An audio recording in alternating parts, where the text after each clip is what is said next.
Hello! Welcome back to another episode, part whatever, of Mario Galaxy 2. Last time, we got through one of my favorite levels in the game, but now, we're slowly approaching one of my favorite parts of the game, which is the quest for the green stars. Some people consider it a bit of a slog, or padding. I say they're wrong. I say they're dumb. I say the green stars are fun, extra challenges. So that's what I'm looking forward to today. But of course, before we get there, we actually need to get the remaining 10 stars in World S. And some of these are definitely going to be hard. So, let's go. Rolling Coaster Galaxy. You know, as a kid, I always felt that, like, each of the galaxies of this world, save, like, the very last one that you need the Luma for, I always thought that each of these stages were kind of, like, representing a different area of Mario. Like, obviously, the first one was, like, referencing Super Mario Brothers because the 8-bit one. I always thought this was, like, level was, like, almost like a Rainbow Road tribute, considering it's a Rainbow Road. The next level is, like, a Sunshine tribute. The level after that is basically a level straight from Galaxy 1. And then the level after that is all of the bosses from Galaxy 1. So.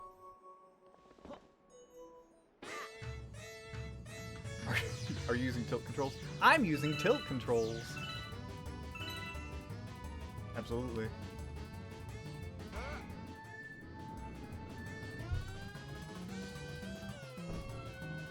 Alright. Uh-oh, my wrist hurts actually. Maybe I shouldn't be using tilt controls. You know, I always wonder, how do emulators handle the Galaxy levels that use motion controls? Is there a way, like, to emulate them to use, like, just regular analog controls?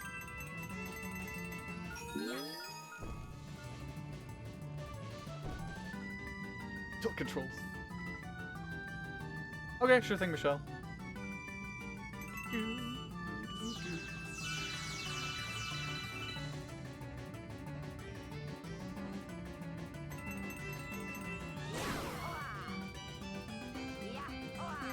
Oh, I didn't even think I said hi. Hello, Pinguino. Hello, lunch break, Pinguino? Question mark? Also, wow, I got it first try.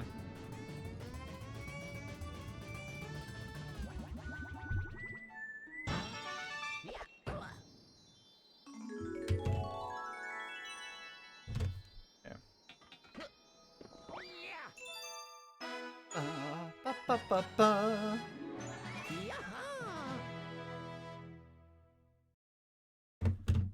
Water break.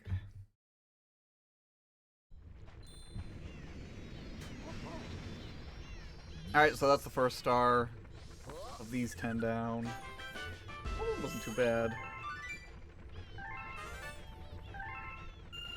The purple comet star, though, that's gonna be fun. Do we get to do it right away? Oh, we do. We do. Oh boy, we do.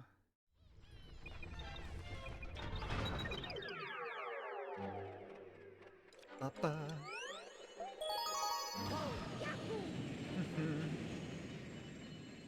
There's another lovely purple comet star. Is this the last one, actually? I think this might be the last purple coin star of Galaxy 2. So, in this one, again, collect purple coins, 100 purple coins, but there's only, I think, 110? So you have to be really careful. Also, there's a time limit, even though I kind of feel like it's a bit unnecessary. I feel like it's just there for the added stress. Yeah, only 110. When you do it, ha ha ha. Okay, locking in. I think I've used the phrase locking in a lot this playthrough.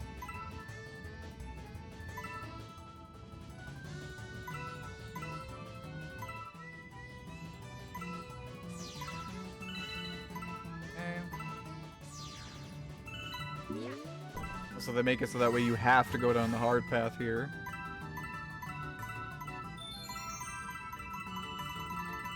Even though it's not that hard.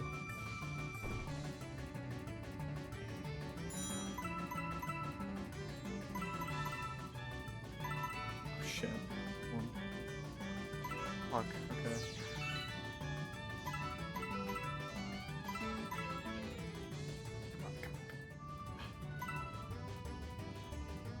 If we can go back and get that one. Okay, You know, this feels like a game that would have like a really absurdly annoying retro achievements achievement where it's like get all 110 purple coins on this level.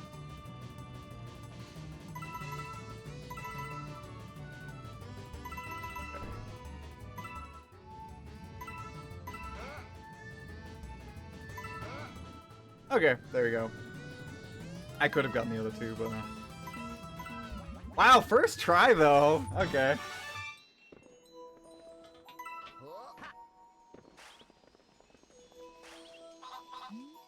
You did it amazing. I wonder if this guy has like hidden dialogue for not getting any purple coin. I feel like it's impossible, but just imagine. Maybe there's like some sort of failsafe.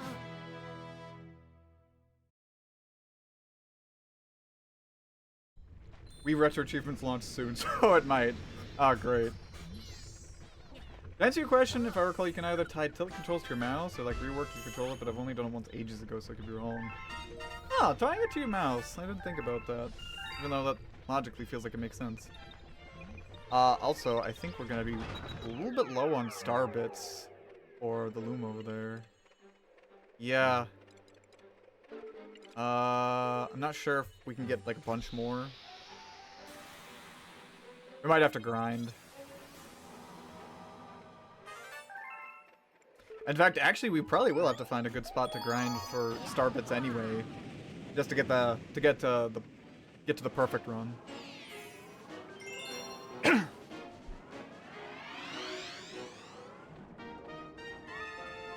This level has like a good amount of star bits, but I don't know if it's a good grind level.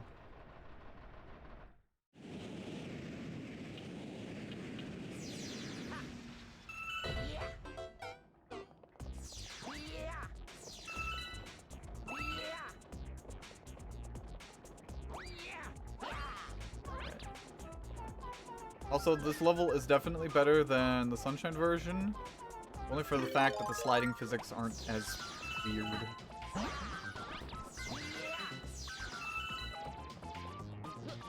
Wait, do we not get 50? We don't get 1-ups from collecting 50 star bits anymore. It wasn't ever the case.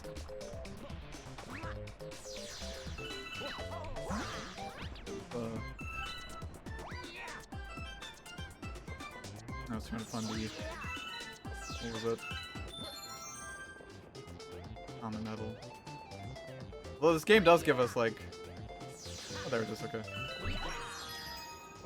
The game already gave us 2 extra lives. Is that the star already? Oh.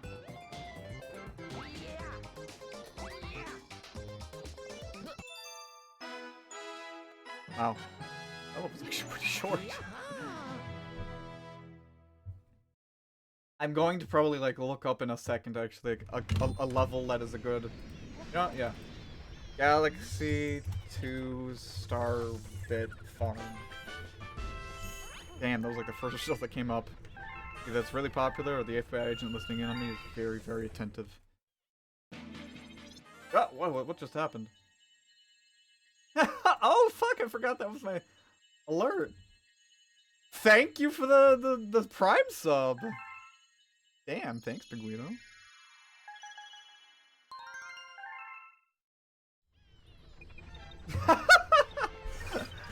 Oh my god. That is so funny, actually. I forgot Donnie made that, like, ages ago.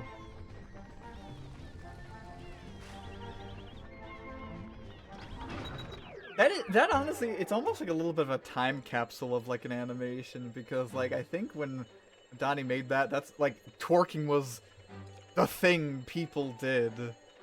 And I remember, I think I asked her. No, did I ask her?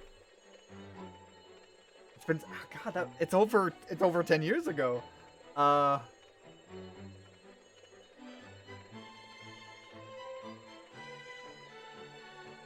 think I must have asked her to make that twerky animation. I don't know if Donnie would have voluntarily made the animation. Ah, I'll have to ask her again. I can't wait to. Oh God. It's a funny thing to reminisce. Clearly pre-dab. Yeah, honestly, like, just imagine if I started my stream during the dabbing. I probably would have asked, could you make Robert dab?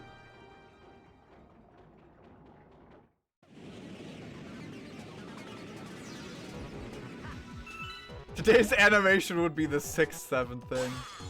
What? Okay, could somebody explain that to me? What is that? Is it literally just some kid saying 6-7 weirdly? Nobody knows? Okay. Ah, that's even better. Scholars are going to look back on that like how we look back on like the, oops, like on the S, the skater S, the Superman S, whatever. And they're just not gonna know where it came from.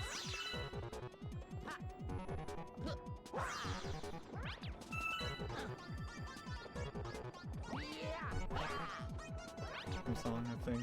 My son's so old.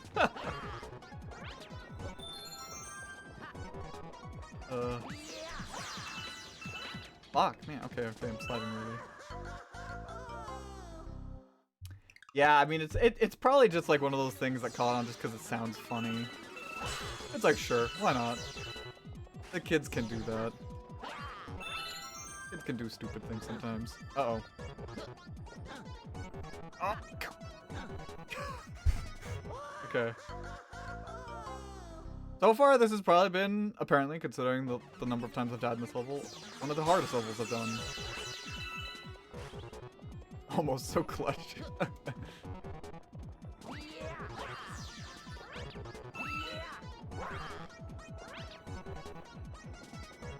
Oh, we're already getting a good number of star bits here.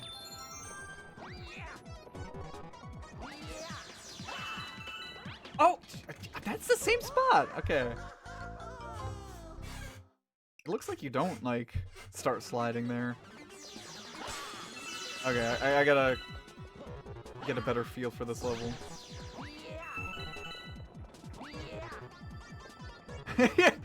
Yeah, that's what I was thinking.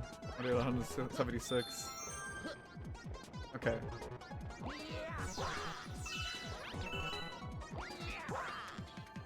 Oh, what? Okay, I got the perspective messed up. Jeez.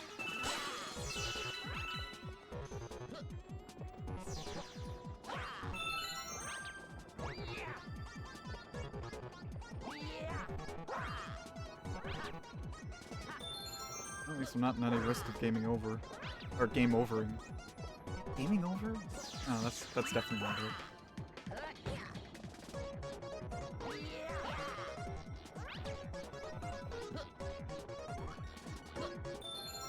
Okay, we got the checkpoint.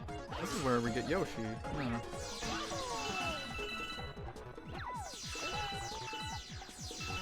Okay.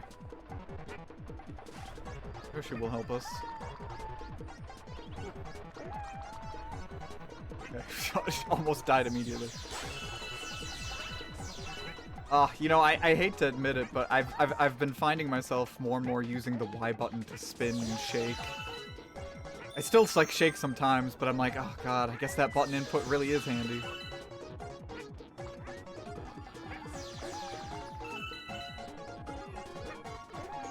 Okay, please don't fail this.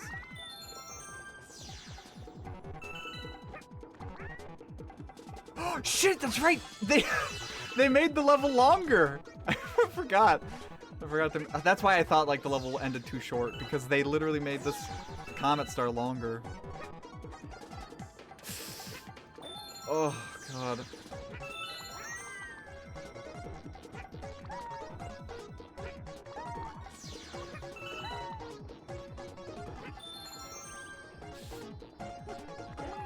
Oh, thank God for Yoshi. No! Thank God for Yoshi! Come on! No! No! Oh, god damn it. It was over once I hit that little bit there.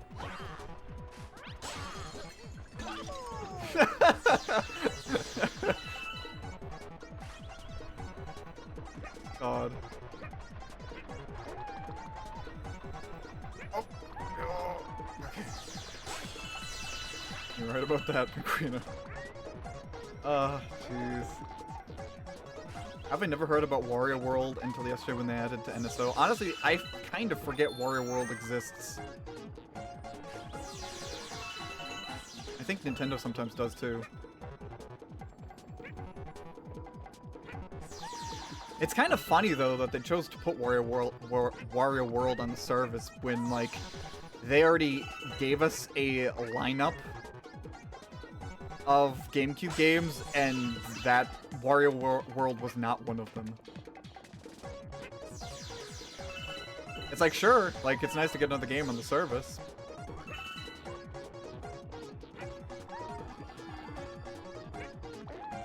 I'm not sure. I almost feel like that's the one you're thinking of, Pinguino, yeah.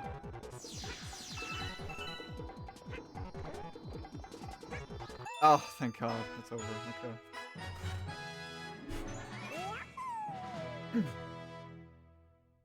I don't know if it's any good. I mean, I've heard some people say it's like a niche good game. I've also heard people say it's like really short. Which honestly, as a as a full-time adult, I'll take it. Also, yeah, I guess we're going to be, could be fine on Starbits. Yeah, I have been through a lot. No, I don't need a break. Don't tell me what to do, Lubba. I must collect the stars. It's also kind of funny because, like, some people think, like, Wario is not, like, accurate to his games in Smash Brothers, but, like, I think a lot of Wario's moves actually come, like, his moves in Smash Brothers actually come from Wario World. Like, his forward throw, I think, comes from Wario World. The whole, like, how he punches and his, like, headbutt, like, up smash, that comes from Wario World, I think. Mario got up to no good. Yeah, it's a good thing I'm playing as Luigi.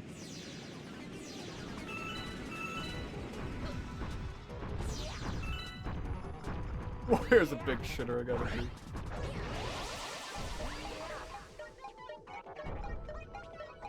Oh. Okay. I didn't realize this was like collecting the silver stars actually. Oh no. Okay.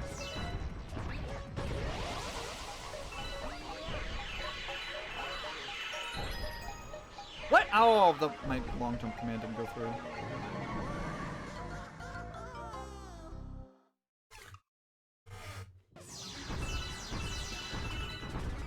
Let's see.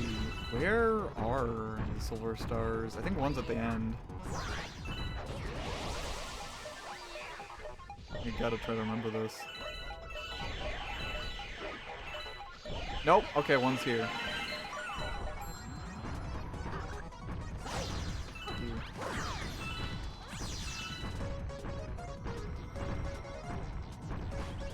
Oh, Jesus.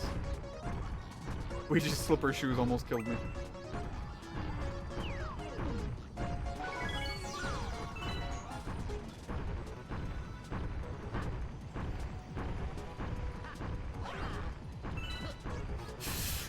Oh my god, okay. I know the game wants you to use the time stop switches, but so often I think I just play this level and I'm like, no. I'll do things how I want to. But you know what? I think I'm going to take their advice this time.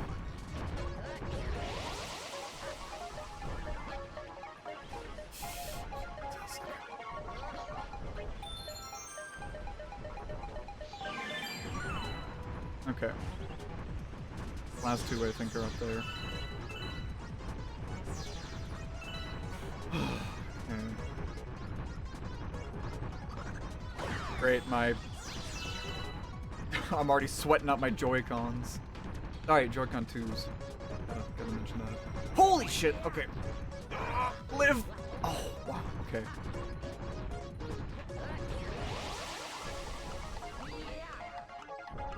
Uh-oh, I hope I didn't forget one. I hope I didn't forget one. Guys, I think I've forgotten one. Oh, I'm not good at that skip. Maybe I haven't. Yes, yes, okay, okay. We live.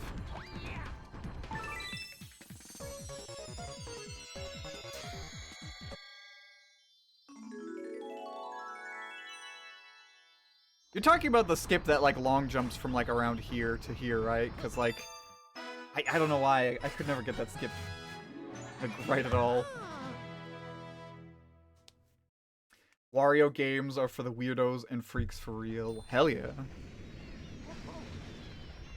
As a Wario Land 4 enjoyer, I would agree. I am a weirdo and freak. I even tried to speedrun Wario Land 4. Because I thought, oh, it seems like an easy speedrun game. It wasn't. Got stuck in this like one pinball level in my run, and I was like, well, alright, I guess that run is over, and then I never did it again. Wario Land 3 is such an interesting game, because it's like a level by level Metroidvania. But it's good. Like, I like it a lot.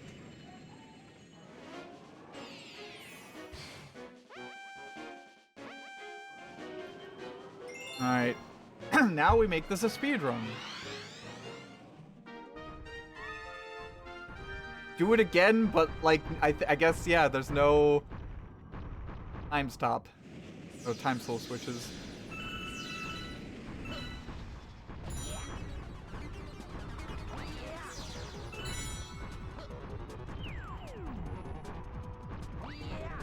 Uh-oh, did I already fail? Yep.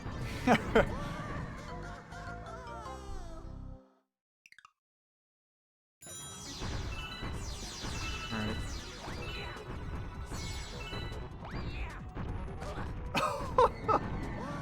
Okay.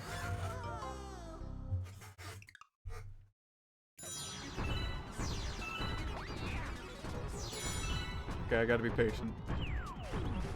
Wait, maybe... Oh, I could just long jump here. Okay. Okay, should not jump. Damn. I promise you guys, I'm good at this game. Just not today.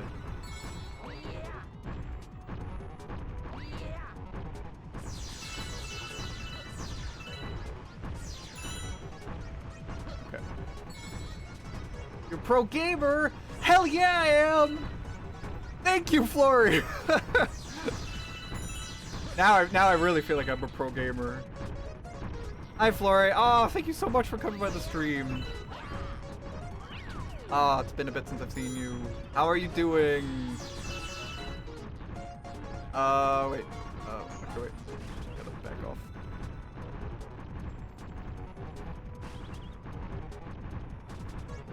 Okay. We're good.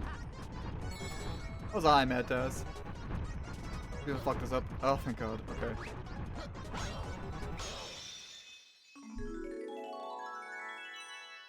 The chorus, of course, so glad I could catch you. Yeah! Ah. Nah, it is so sweet to see you again. How have your streams been? I have, unfortunately, not been able to catch nearly any of them because of the time zone difference. You're still sick. Your voice is half back at least, but I can't sing or talk with this infection. Oh, I'm so sorry. I hope you feel better soon. Are you like out with like a your standard cold, like the flu or something else?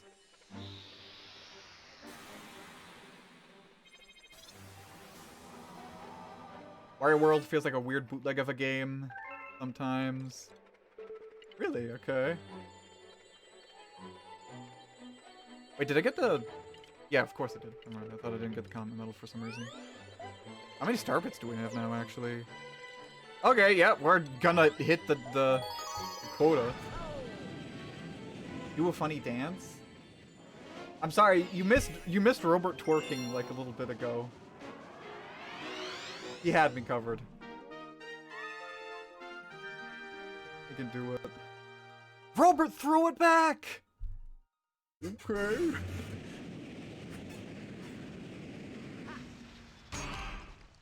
Oh. Yeah, Agony of Time Zones is really real.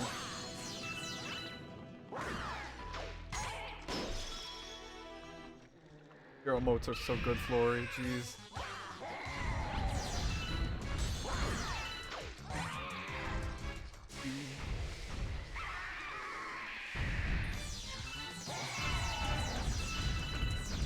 Here, Dana Brana, do a funny dance. No, that's not so funny.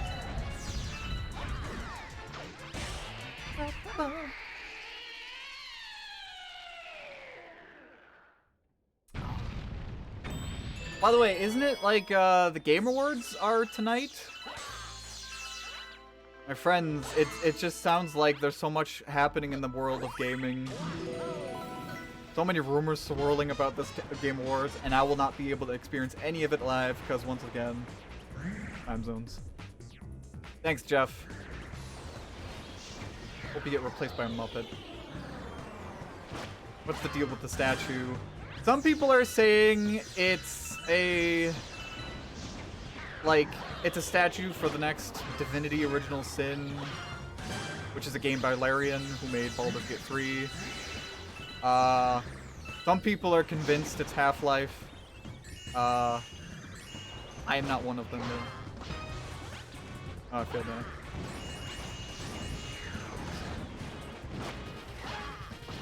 Honestly, the Game Awards crept up on me too.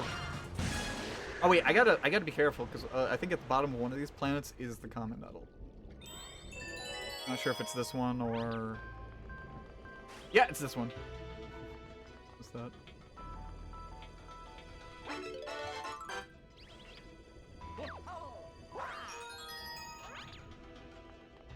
Game Awards have been sleepers for a long time. Hope they announce something neat. I hope so too. It's already been leaked that there's something Tomb Raider going to be announced. Hope you've been doing well too and enjoying the holiday season. I've been loving the holiday season.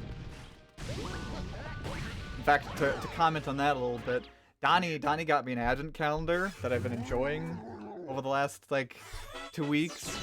It's a... Alright, bit of a Austrian culture here. It is a Zotte chocolate advent calendar, or Trinkschokolade advent calendar. And what it is basically every day you get like another kind of chocolate that you can dissolve in like heated milk. And then you can have yourself like a hot chocolate from that chocolate. And it's a different kind of chocolate every day. So like sometimes it's like regular like milk chocolate. But sometimes it's for example, white chocolate. Sometimes it's caramel chocolate. Today, it was actually the worst one. It was Hafa, what was it? Hafa Citronne Orange? I don't know, it was like some kind of orange chocolate. I can't remember what it was. It was awful. Like, oh god. In fact, it was so awful. I had it in this one coffee mug. Michelle, you know the mug. It's the one that Jordan gave me, and I still drink from it pretty much every day. I drank from it this morning, had that chocolate with it, thought it was awful, and then I put it in the dishwasher afterwards. And later on, after it came out of the dishwasher, I made the coffee, and it still had, like, some remnants of that chocolate. And I was like, oh my god, please stop doing this to me. Oops, I killed him. I was like, yeah, I was like, Jesus Christ, this is like a strong-ass, like, chocolate. Fuck you, December 11th in particular. Yeah, seriously. Oh, intercepted. Jesus. Okay. Alright, fine, I'll wait my turn this time. Also, I love you, Bouldergeist. I don't know why I love you, but I do. Maybe because of the noises it makes. Wait for it.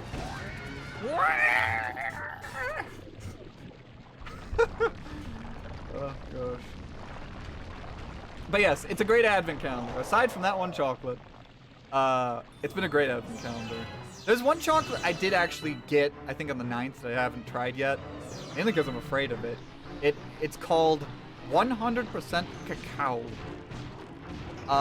And I think it's like, I mean, it's 100% chocolate, so I think that's going to be very, very bitter. I've been putting it off, but I'll have to consume it at some point. Oops. Yeah, shoutouts to my beautiful wife for getting that calendar. Wait for it.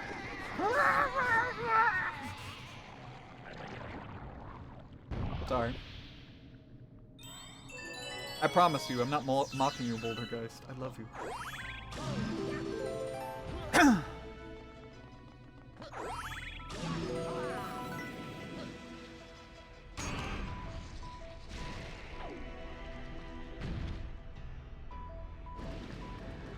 Anyway, what we're talking about? We're talking about the Game Awards. Yeah. Jeff Keighley's thing is happening tonight. I will not be able to watch it live, like I said. But all right, since there's actually enough of you guys here, enough of you cool people in the chat, I'm gonna tell you guys this. All right, and I hope this isn't a mistake. I'm gonna tell you guys this. Big if, of course, if Half-Life gets announced, like Half-Life 3, and it's actually literally supposed to be Half-Life 3. Maybe it has a different title, but they're not calling it Half-Life 3 for some reason. If it gets announced, I want you guys all to spam me on Discord. Like, DM me. Don't spam our server. Don't spam our server. That's bad. But DM me specifically. And say, it's confirmed. Or something like that.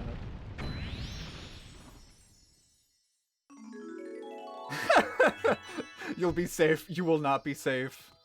I don't know, guys. Am I safe?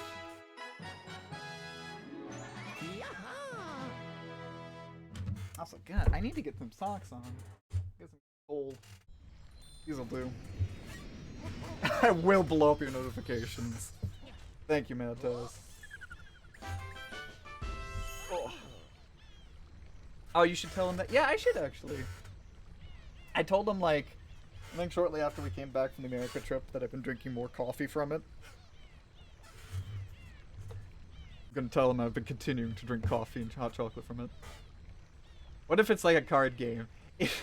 No, don't DM. You know what? If it's a Half-Life card game, DM me and say, Ethan Thatchner, it's a terrible day. Yeah, actually, yeah, it's over.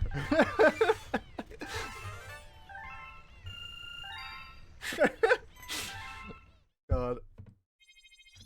Actually, you know what? I think it'd be funny if Half-Life gets announced. You know, blow up my DMs on Discord. Say it's confirmed. If it doesn't get announced, say it's so over.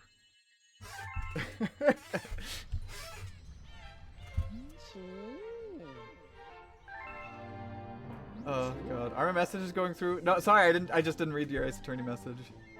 Ethan's gonna be Ace Attorney 7. Trust me, bro. My brother's girlfriend's cousin works at Capcom. Oh gosh, if only. I just pulled an SSR Dr. Kleiner. God. What was it? I think Capcom said like a couple days ago. Oh, I didn't get the comment. There we go. I think Capcom said a couple days ago, like, that they're going to be trying to make Ace Attorney, Mega Man, and Devil May Cry like big things or whatever by making new releases, remakes, whatever. So that kind of makes me think like they've got plans for Mega Man and Ace Attorney that are new games. I almost feel like for Devil May Cry it's going to be a remake though. Like probably a remake of the first game. No way, it's gonna be Ace Attorney versus Professor Layton 2. Trust me, bro. Ah, don't toy with me. I would love that too. Even if I'm not like the biggest Layton fan, I've only played the first game. I would still love like a Ace Attorney Layton crossover. I have to tell you guys, the announcement like years ago when they announced like Ace Attorney versus Layton, that was like, I don't know, that was like amazing to me. I was like, holy shit, this is like one of the coolest things they could do, you know? And I would say it delivered. Although I still wasn't certain about how I felt about the ending. Not spoiling, but it delivered. I hope that game gets like ported to modern platforms at some point. I hope after level 5 is done delaying the shit out of all of their games, like Deca Police and this Yokai Watch game that will probably never get made, so on, that they can get to porting that to modern platforms, because that's like the only Ace Attorney game that is now not on modern platforms.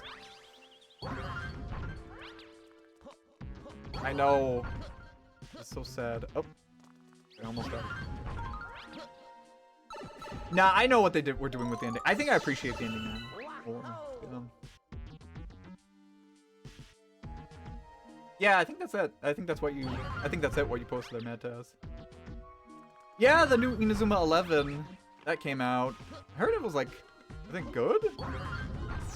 I feel like level 5 has been really taking risks, but they've been kind of paying off, because there was that new, what was it, that Fantasy Life game? Was it Fantasy Life? I think that was probably the name. And like, I think that sold well. I think this is selling well too, so.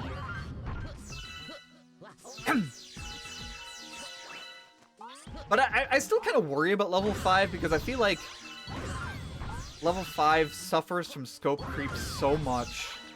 Because I think Inazuma 11 has been delayed like a billion times.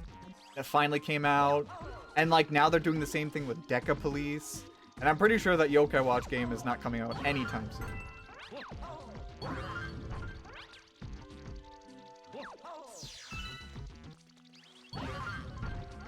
Jeez, I don't know what you guys have got me like firing on all cylinders, I have to say.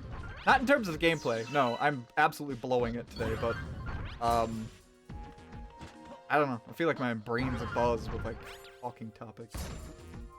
Maybe that's a weird thing to say. I don't know. I think the biggest shame is that they never like ported or brought Yokai Watch 4 to the West. I even told myself, if they managed to like bring Yokai Watch 4 over to the West, I would definitely want to give that a try, because it looked pretty cool. They never did.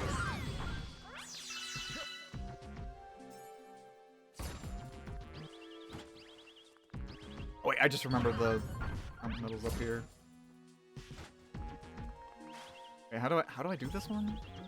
This one's tricky. I think you can die quite easily, actually. Oh wait, no.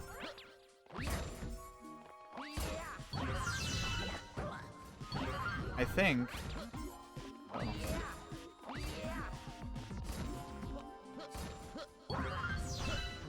Uh-oh. Ah, fuck. Okay. 1 second. 1 second. Right, okay. Yeah. I think this is what you're supposed to do.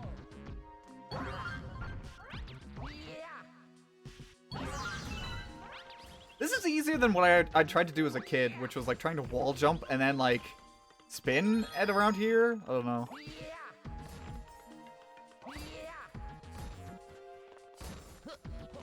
Don't grow up to be an idiot like Thatchner, everybody.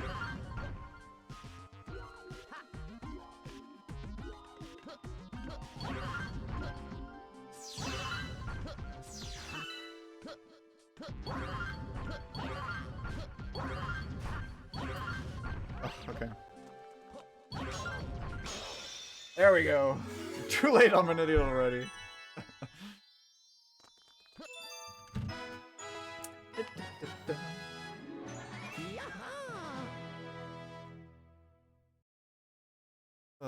Never got into it because I hated that it always came off. I was teaching kids that seriously. Oh god, what the game's really like that? That's not too good. That kind of sounds like something that was like a little bit of a short-sighted narrative device. Like, it's probably fun to say like, oh yes, you know, this kid was feeling bad because he got possessed by a ghost. But yeah, then to kind of chalk it up like, yeah, that's how it's like, yeah. That's Japanese, yeah.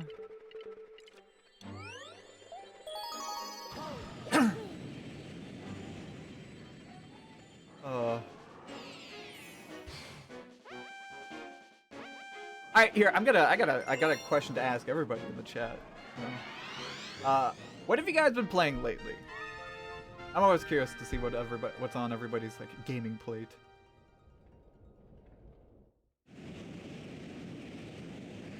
I always get like a diverse amount of answers. Who care the causes, Pokemon with solutions. You finished 999? Oh, that's great. I actually just finished. I think I was talking about it like last week or so. I've been playing the Zero Escape trilogy. That's a good game. Flory likes it too. Okay, yeah. It's so funny. Like, it's like I've heard about this game in passing for a long time, but I only got to play it like a month ago, and now I'm blowing through the whole series. Love it. First game I love a lot. Second game is good. Zero Time Dilemma, I don't know what the fuck they're doing with that game, but it's certainly something to be remembered. My sick game has been working on 100%ing Once Upon a Katamari. Have the hardest item in the game left. Oh no. Damn. Not maybe the best thing to play while you're sick. At least trying to get for that item. I know what that's like. Trying to get one last hard thing for 100% completion. Believe me, can't wait until we get to the perfect run in this game. Oh, ZTD, the most disappointed by a game I've ever played in my life. Oh, that's so sad. I mean, I have to kind of agree with you. Like, so far, Zero Time Dilemma has just not been hitting it. We're almost done. And it's like, it has some great character moments, but it's definitely not as good as the other two. Watching shows mainly. Nice. That's right, I did see that you 100%ed Bloodstained, Martez. I've been putting time into gaming, busy moving, not drawing. Okay.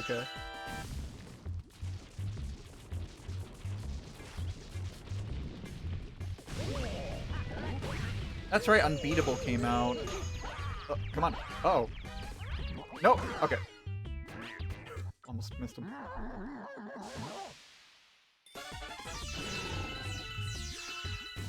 Basically need a perfect speedrunner level execution to pick up a beverage crate. Oh no. That does seem like it'd be frustrating.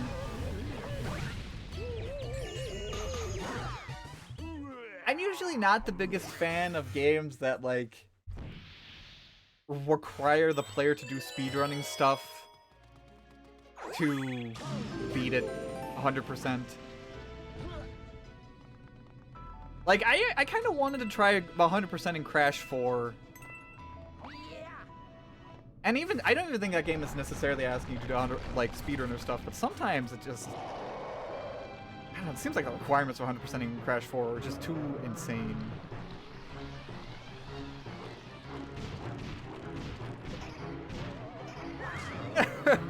It is about time.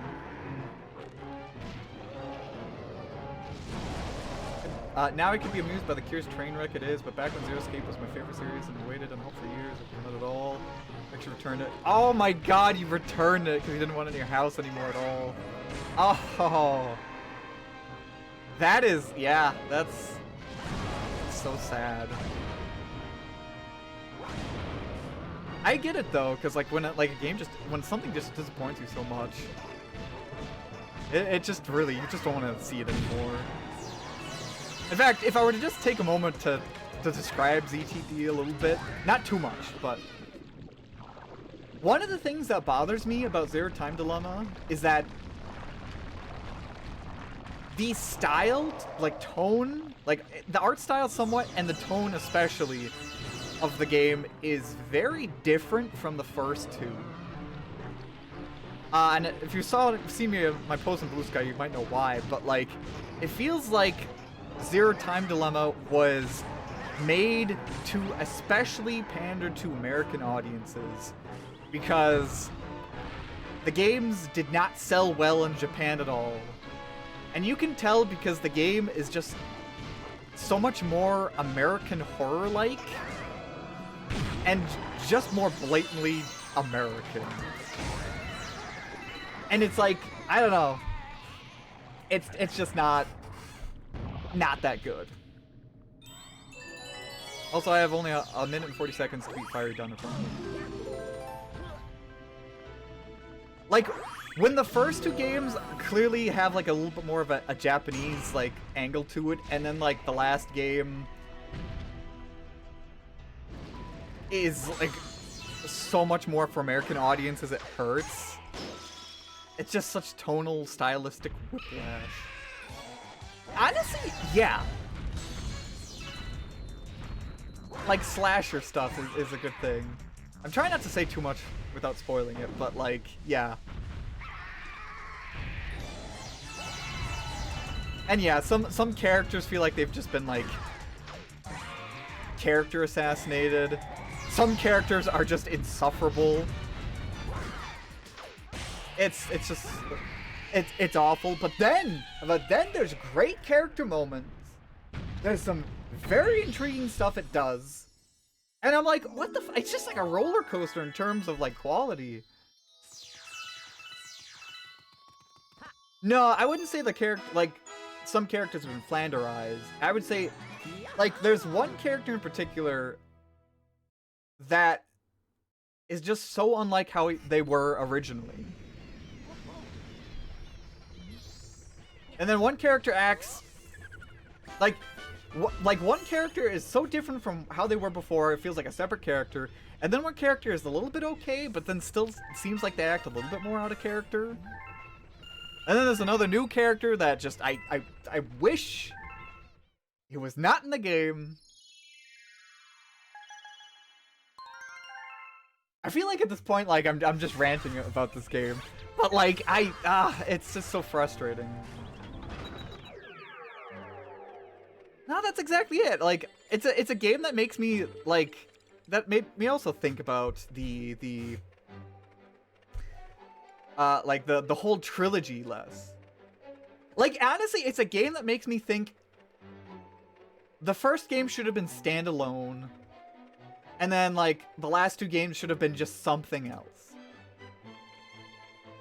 It almost like, it's almost like they took the idea of 999 and then tried to go with it for the next two games, but then it I don't know. I don't know.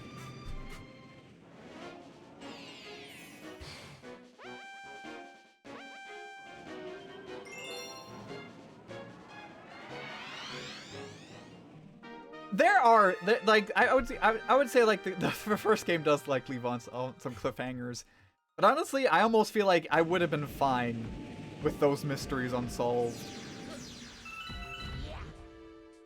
I gotta bounce. Have fun with the green stars. All right, thanks for stopping by, Pinguino. I will have fun with them. Believe me, I love them.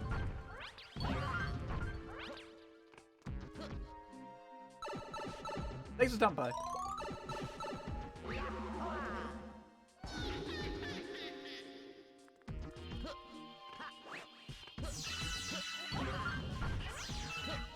It's kind of like why I'm happy that they shifted to Somnium Files, because I like AI the Somnium Files. In fact, Flory, I think I saw that you were streaming No Time for Kaname Date.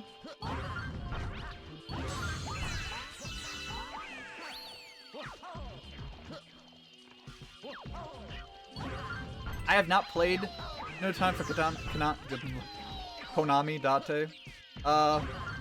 But I'm probably going to when it comes out on PS5.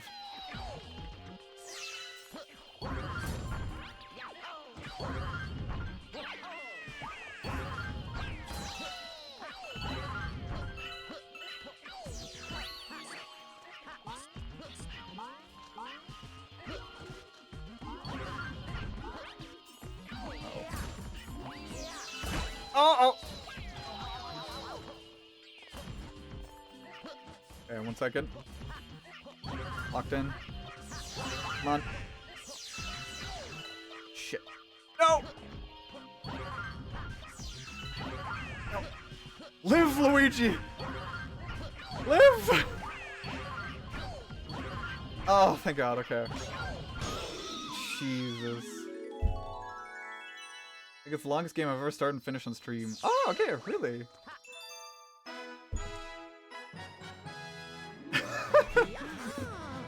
Oh. Dante is great. And I hate him. And I love him. And I hate him. I kind of like 999 being more personal level stakes, even without everything being answered on a greater scale. Yeah, yeah.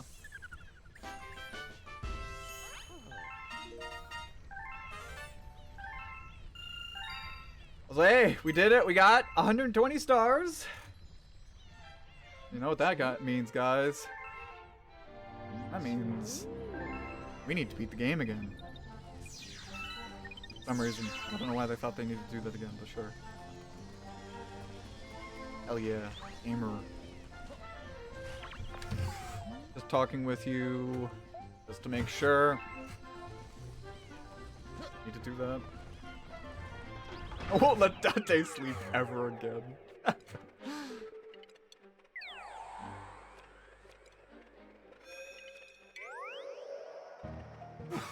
Yeah.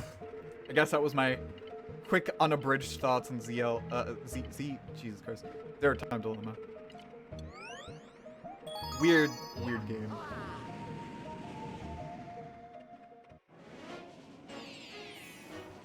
Okay.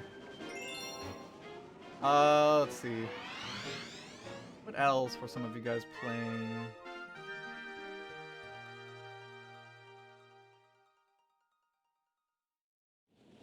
I think I got everybody.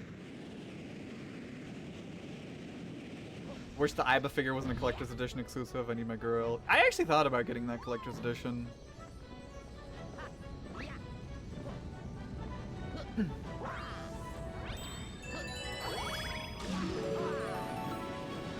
I usually don't go for collector's editions all that much.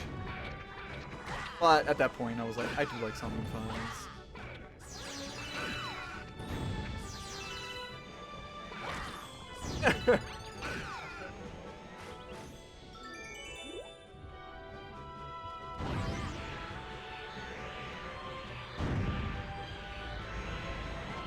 Yeah, that would have been nice, right, Matt? I would have liked a Bowser Warp. Adding. Oh, fuck you. I'm easy to please. If that's not quick, I become desperate.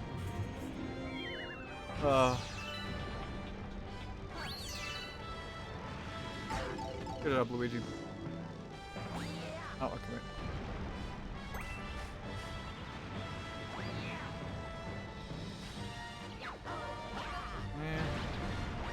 Speed running tactics.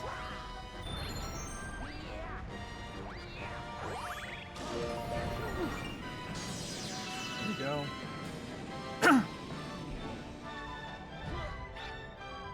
Oh yeah, actually, I didn't even ask you this because I'm curious. How much did you like No Sleep for Kaname Date?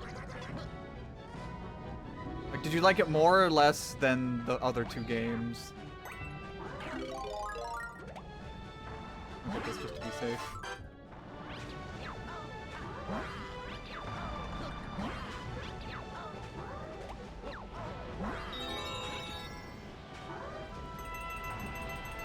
I've heard some mixed opinions.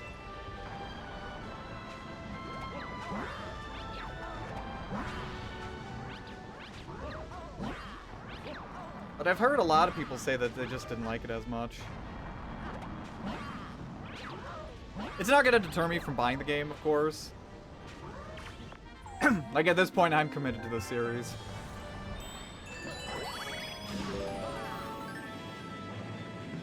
Maybe that's why I keep playing Pokemon games.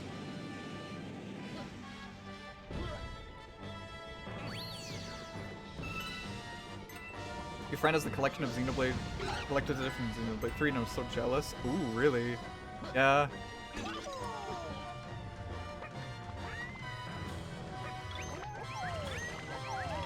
I think, like, the second game is a little bit different, certainly, but I think I still ended up liking it.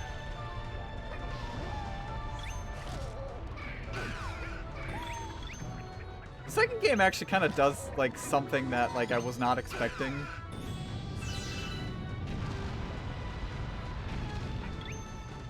Gotta go.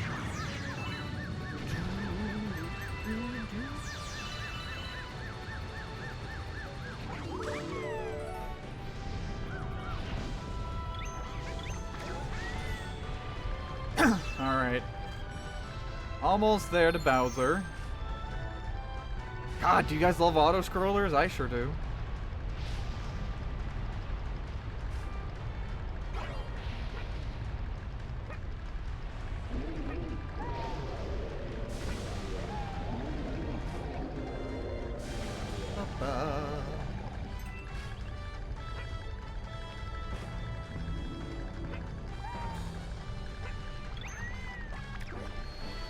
Fly, Yoshi. Oh, I must have skipped him, okay. Oh, he's coming through! No, camera, please! Please! Don't do that. He didn't get the wake-up call right. Also, one thing I will like about this, that is really cute, and I don't know if anybody else notices this, but Yoshi, he waves! Yoshi waves to you as you're going up the pole, as if he's saying, like, go on, Luigi, you can do this. And I think that's just adorable.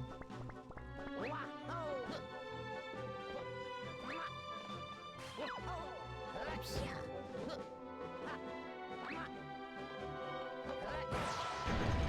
I love this game. I love this game so much, I'm effectively going to be playing it twice.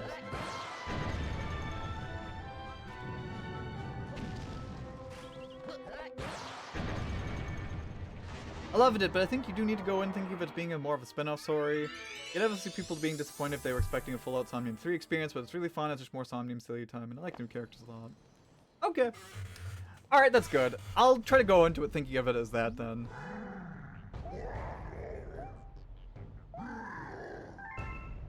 I already, like, I saw some people saying that it's basically... Oh, I can skip the cutscene?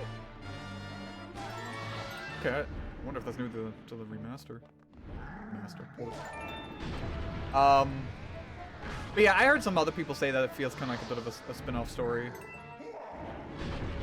So I think I'll also be okay if I go into it from that angle. I do like the characters a lot, so... Oops.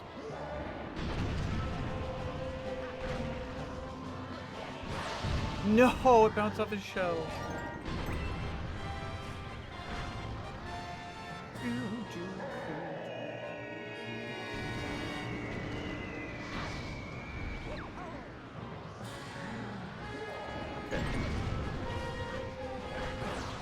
Are you kidding me? Oh my god. So unlucky with those angles.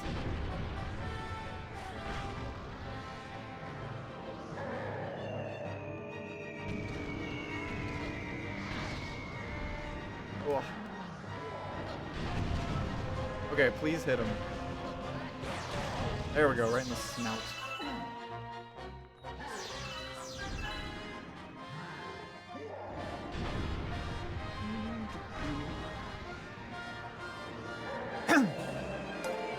God, did I just get a...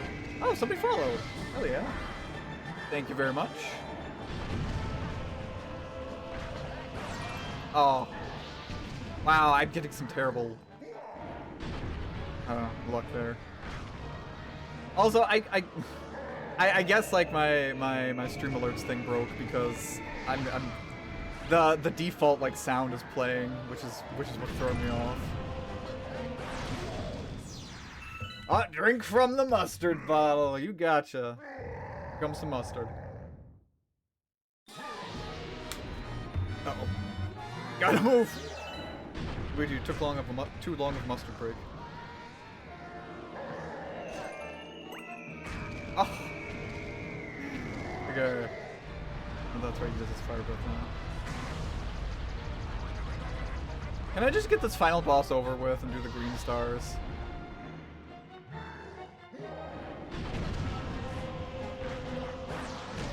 Okay.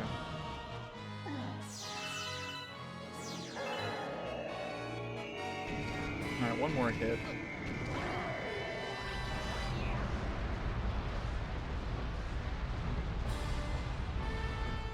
Hey, makers! Thanks for coming on by. How's it going? There we go. Die.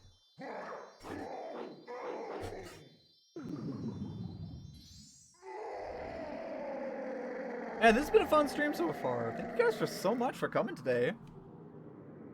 This mid-December stream. Oh, I can skip that too. Nice. I'm once again... No, apologies for this. I'm once again promoting the comic.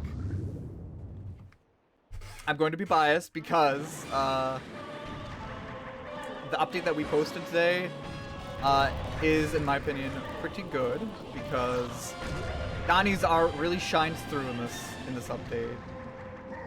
So if you haven't already, do consider checking out the webcomic. Got 7 full chapters. Oh my god, he almost hit me. We got 7 full chapters already, free, and then the 8th chapter is also almost ready.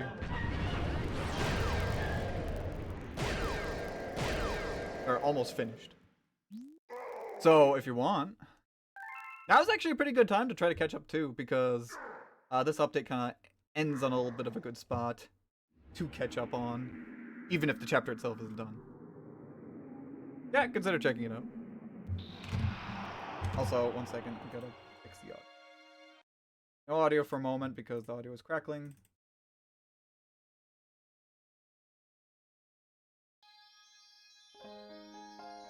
Send Bowser into the black hole for the millionth time now. Wait.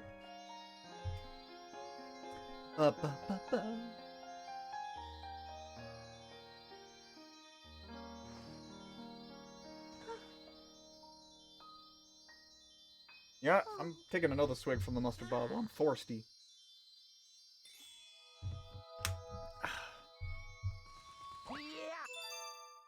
There we go. Alright, we've beaten the game. Again.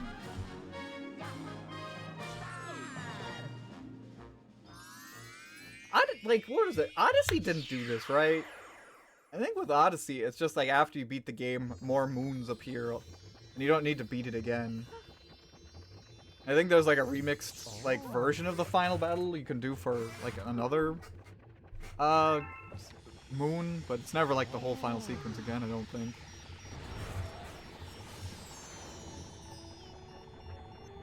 I played it like, what was it, just last year?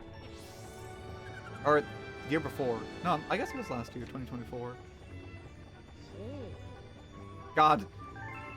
In just a couple weeks, 2024 is already going to be 2 years away. What the hell's going on? Time's passing by too fast, guys.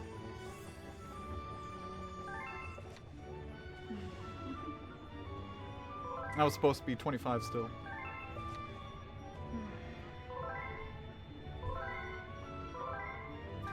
Alright.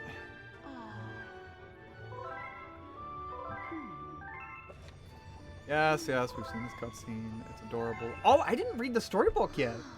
Yes. Okay, so before, maybe before we end the stream, I should like read the storybook at some point, or at least before I beat the game.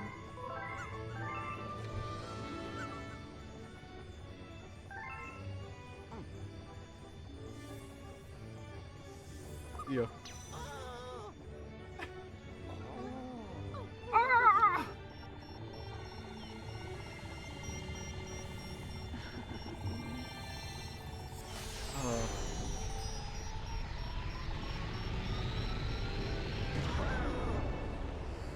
And there she goes. See you later. I'm going to go make a movie with me in it. I'm going to be voiced by Alison Brie. Oh.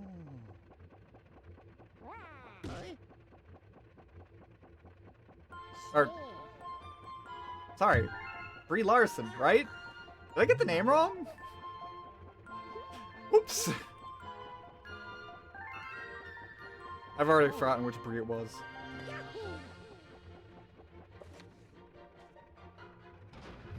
Alright, so now we gotta watch the credits again. It's great, right guys?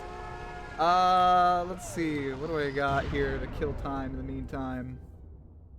You guys want to look at some Pokemon cards? I got some Pokemon cards.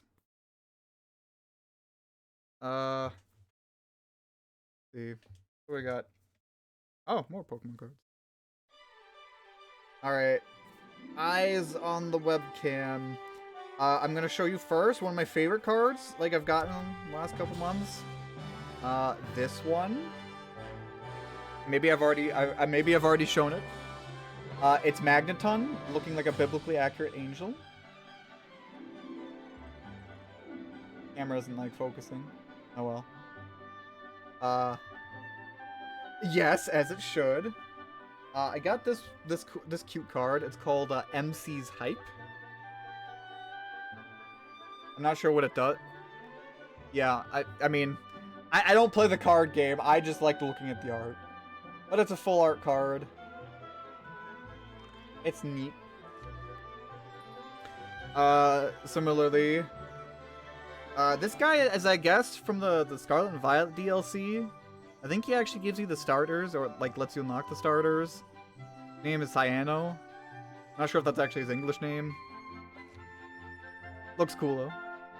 Honestly, I have to say though, since I live here in Austria, I get character names and sometimes Pokemon names confused because it's like, because we collect the cards, I get acquainted with like the German names of characters and Pokemon. Mawile's name is Flunkefer. I say that because we also got this Mega Mawile card. This one's a little bit harder to see. It's not quite full art, but it's like bursting out of the frame. It's pretty cool though. I like it. Baby girl, I know. Why even change the names? I'm not sure. Yeah, the Pokemon Japanese are... there's a lot of Pokemon whose names differ from, like, region to region.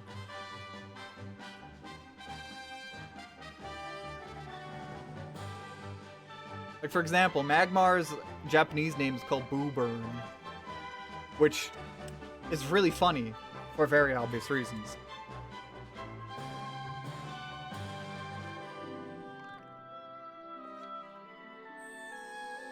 Or maybe I was thinking of Magmortar. Let's see what else I got. I got Volcanion. This is a cool card as well. A little bit hollow. It's hard to see in the webcam.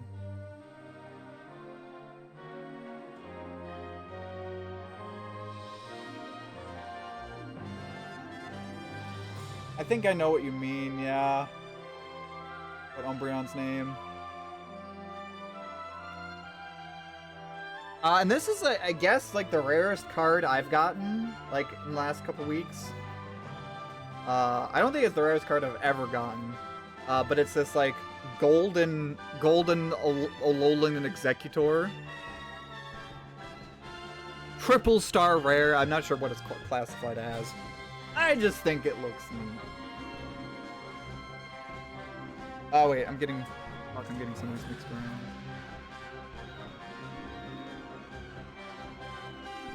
Yeah, they're different because languages be different.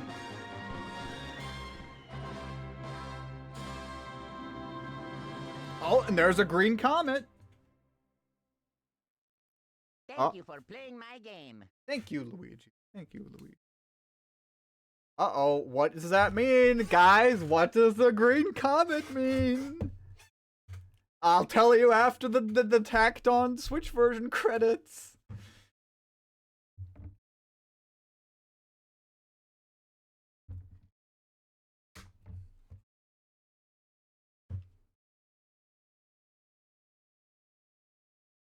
I don't want to turn green.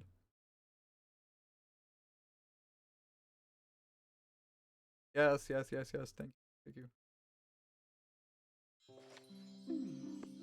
Oh, okay. All right. There it is. Here we go. All right. Guys ready? One more cutscene. One more cutscene. Oh boy, I love these unskippable cutscenes.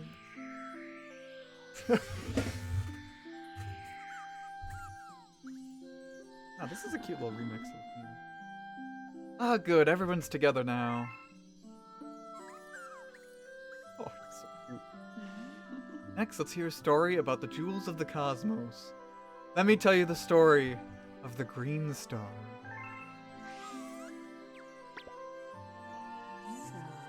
This is a story from long, long ago, where a boy named Thatchner went through the game and got 242 green stars, or 242 stars.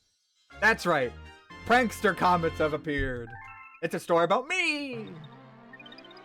My timing is incredible. Your timing is incredible, Jesse. Welcome to the Green Star Challenge. Hell yeah. This is what I'm talking about. Hell yeah, this is where the real Mario Galaxy 2 begins. Really done it now. Prankster comets are swarming all over the universe. See for yourself. Time to go. Boy, there it is. That's a lot of Green Star comets. Now, I said before, I think there's some people out there who don't like the Green Star thing because it feels like padding. I think those people are dummies. I think they're wrong. I liked this. Why? I'll tell you why. As a kid, yeah, that's right, Matt Tez. Fuck those people. I'll be cart with them. I love the Green Star Challenge. When I was a kid, when I first played this game 15 years ago, I was over the moon when I found out that there was green stars. Because I was like so sad. I was like, there's 120 stars. I've already gotten them all. But then the game says, no, there's much more game here. And I'm like, hell yeah. I didn't want Mario Galaxy 2 to be done. So I was like, let's do this. And now, let's do this. First green star. So for those who have never done or don't know what the Green Star Challenge is, also thank God they can allow you to skip the cutscene. The Green Star Challenge is basically you're dropped into a level and you have to find the green star in the level.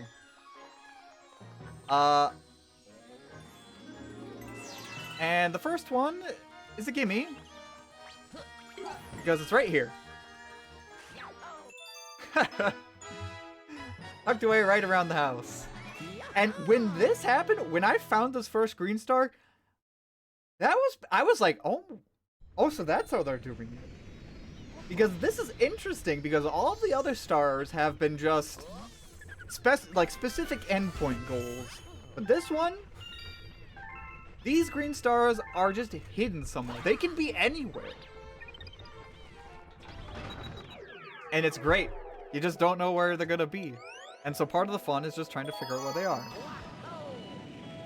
That said, I'm probably going to be struggling to remember where some of them are, so I might call upon the powers of the gallery, aka you guys, to help me out sometimes.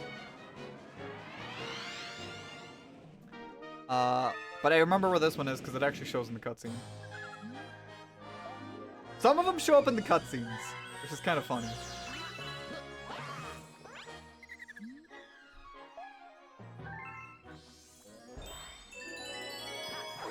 Thankfully, there's like plenty of green stars I do remember the locations of.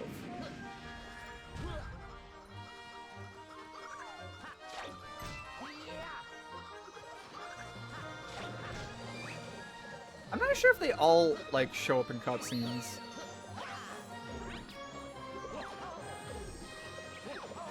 I don't think all of them do. One is here. Yeah. By the way, Jesse, how are you doing? I'm glad you could make it to the stream.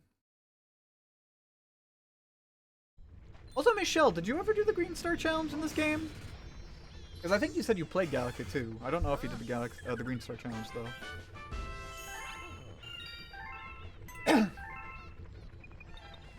Also, I think a lot of these green stars are probably going to be pretty quick to grab. So we're going to be going by them much faster than just like with regular stars. Unfortunately, we will not be able to beat Galaxy 2 100% before the year is up, since I'm going to be taking a break towards the end of the year. Also, another thing to keep in mind when you're doing the Green Star quest is that if you're in the proximity of a green star, you can hear it. So it's really good to actually have headphones on.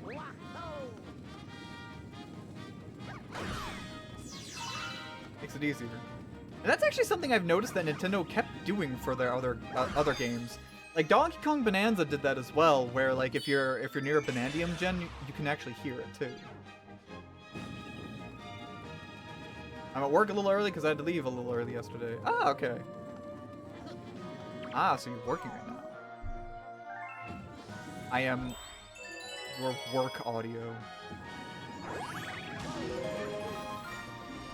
So you can hear it very faintly. Green star's around here. I think it's over here.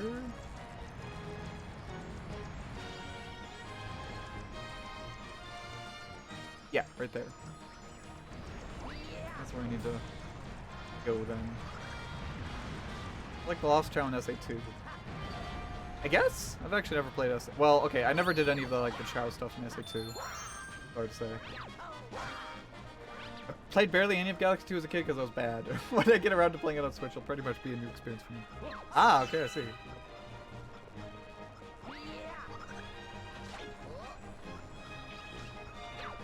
Come on, long jump.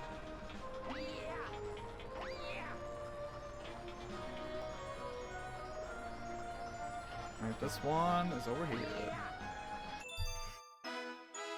100% SA2 run win. Oh god, I don't know if I'm going to be doing that.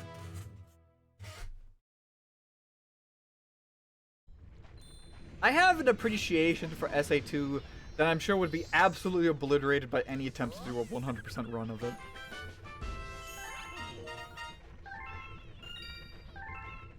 You might have done some of the green stars, but definitely never all of them. Alright, fair enough. Also, it's kind of funny because like the green stars were technically foreshadowed, because whenever you get all of, like the regular stars in a galaxy, it only gives you a silver crown. Then you get gold once you get all the green stars too. I think I remember where the first green star is here.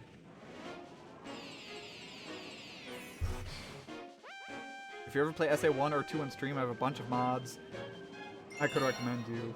Oh, thanks. I appreciate that. Oh shit, actually... First two green stars are pretty much right next to each other. Okay.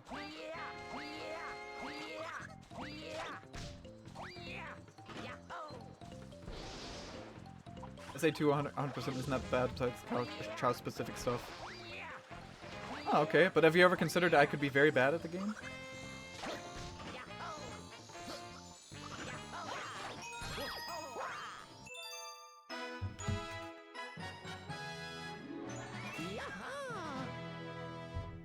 Oh. Okay, alright. You know what? I'll ask this in chat too. Who here was like a big Sonic Adventure fan, like, and who loved to do the Chow stuff? I'm curious. I'm going to guess Slightly Beneficial is, Mad Taz is, Jesse is, Flurry is. me.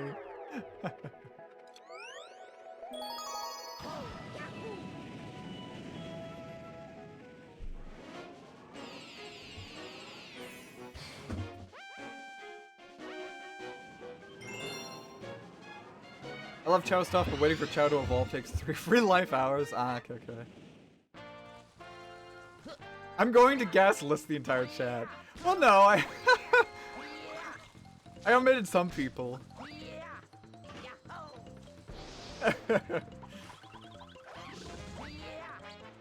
Yeah, I didn't list Alto because I don't think he's ever really like been too much of a Sonic person. I guess I do need Yoshi.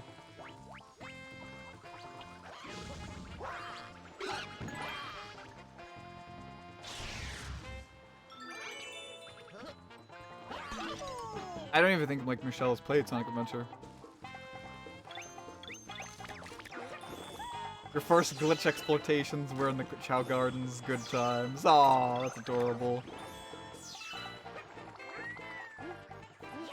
Alright, whatever. Fuck you, Yoshi. I just need the green star anyway. There we go. You've simply never played Sonic, period. Ah, okay.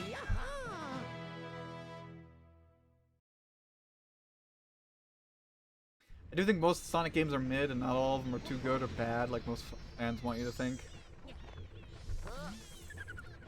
I think I've said this before on stream, but I almost equate like Sonic to Star Wars in the fact that like both series are like highly respected and well beloved, and a lot of that comes from like the original media, the original trilogy and the original Sonic games being well respected. But then, like,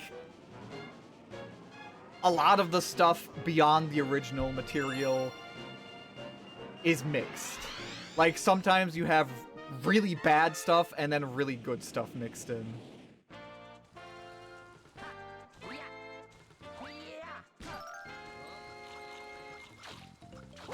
Like, some of the prequels are not good movies, for example. But a lot of people think Episode 3 is very, very good.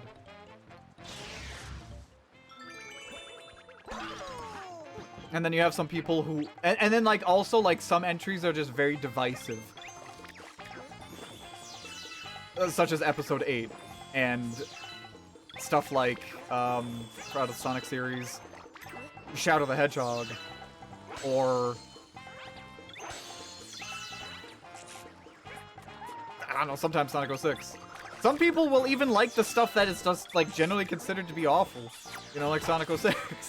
And, like, some people will also really like Episode 9. But then you have stuff like, I don't know, Andor, I guess, in Star Wars. And then Sonic Mania. Stuff that is, like, generally considered to be really good. But it's not consistently good.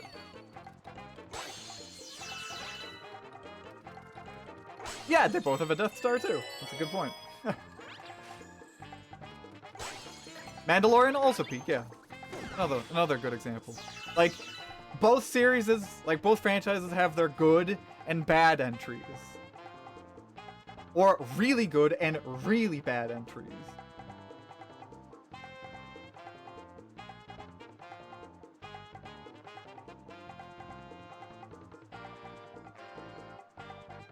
Yeah. Yeah, I get that with 06. When I was a kid, Sonic Unleashed was so unfairly dragged. It deserved a little drag, but people hated it when a comic came out. That's so interesting as well.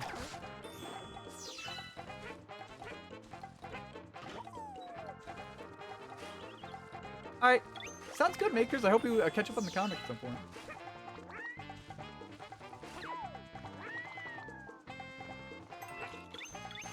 I feel like with a lot of Sonic games issues that they just, like a lot of them are rushed. I did not like Sonic 1 that much past the first 2 levels. I honestly think that's the consensus for Sonic 1. In fact, I would honestly say Green Hill Zone is like the best level. Aside from maybe Starlight Zone. I like Starlight Zone. Also, I hope I'm remembering where the third green star is. Up there? Yeah, it is. My favorite bad Sonic game is Secret Rings. Ah, that's funny, yeah.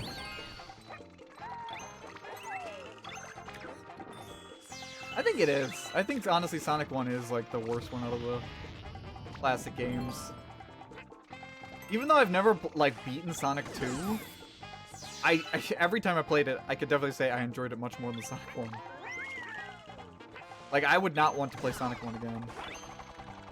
If I did, it would just not be the original version.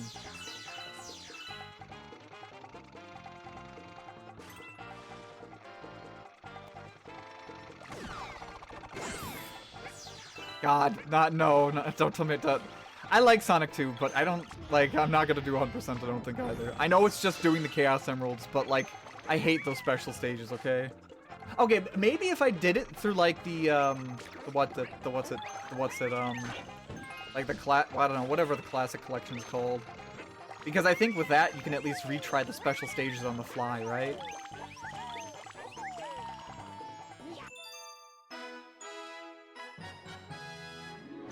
If I could do that, if I could just keep retrying the special stages, I think I might give it a try.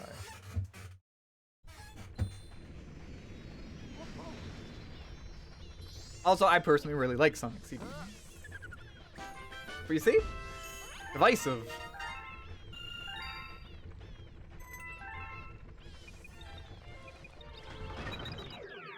Tails is a handicap, yeah.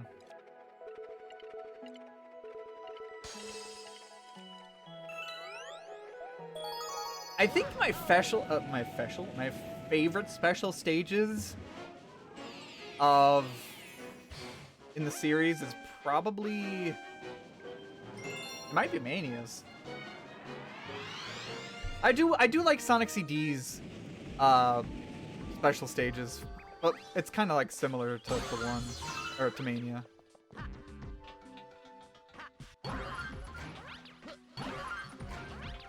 But special stages are like a little bit stressful in themselves, especially in like how they were presented originally, because if you fail them, you know, you have to like basically encounter them again.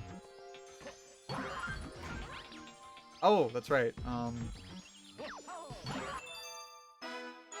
Another great star.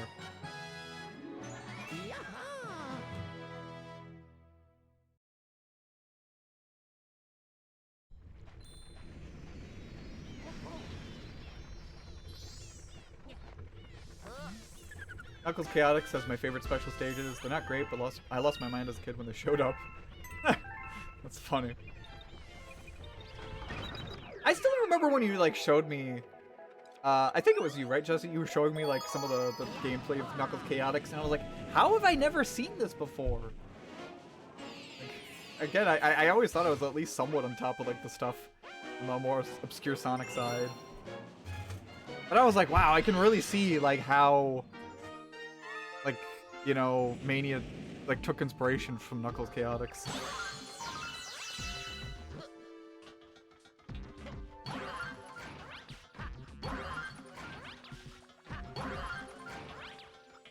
Knuckles Chaotix would probably be a great game to play on like an April Fool's stream. Though unfortunately, I don't know if the next April Fool's Day is like on a Thursday. Actually, could somebody check? Is the next April Fool's Day on a Thursday?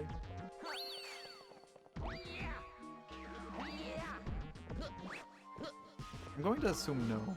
There's the next one.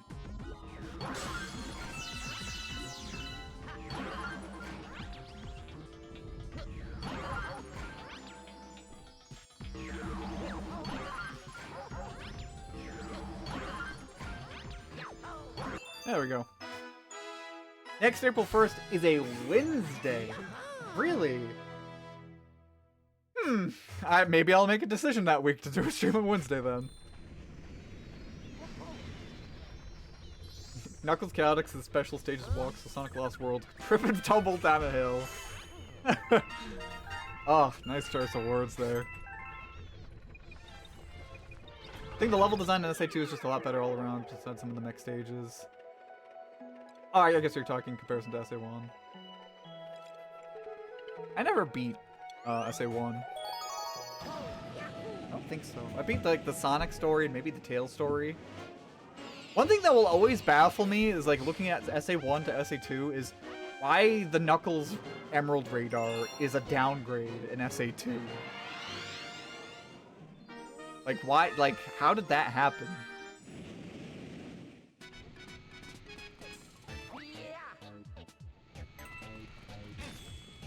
Also, I am glad I am a streamer who can, like, who can talk to people about these other, like, very specific mechanics in a video game.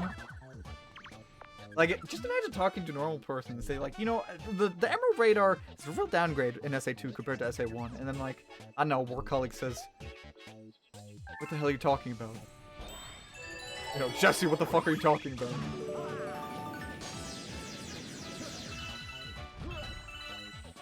Alright. Yep, that's right, it's there. This is a fun one that allows you to, that like forces you to actually climb up on the geometry you didn't think you could climb up on.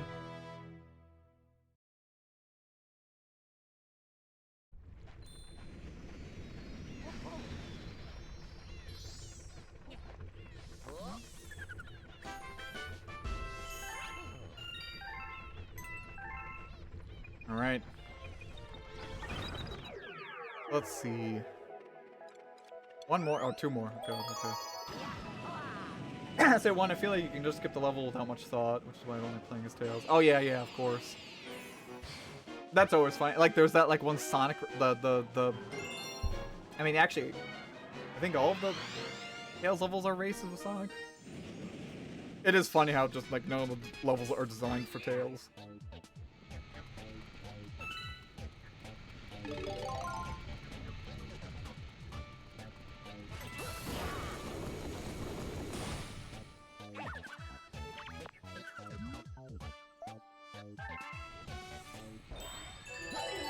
It almost feels like SA2, like the level designers were kind of like, I would say, on point. But then, like, something just went wrong or something when it came to taking some of the existing mechanics and translating them into another game.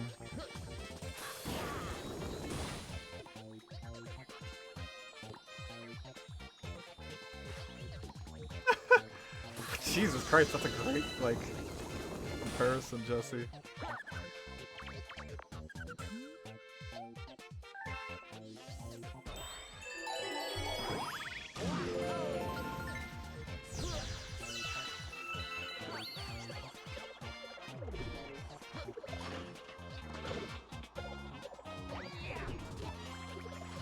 I mean, this isn't probably specific to... Oh, wait. Okay. That's right. The green star is huge. Okay. Almost. I was like, wait, I'm here. I can't forget the green star. I almost just went to the rest of it. I think there's, like... This is, of course, specific to Sonic as well, but, like... There's probably a lot of games that we have played where it's, like... We go into it and we're like, yeah, we love this game. But then by the end of it, we're like, oh god, this game sucks. Right?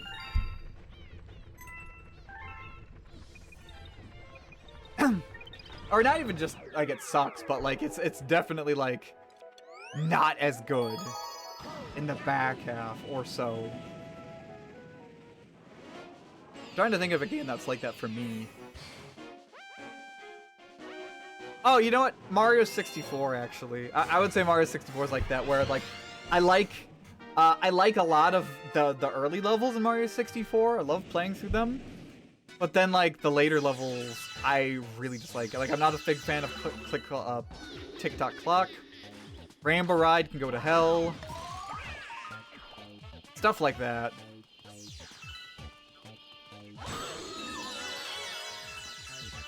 But not necessarily, like, drags on. Just, like, the later portion of the game is much more frustrating to deal with.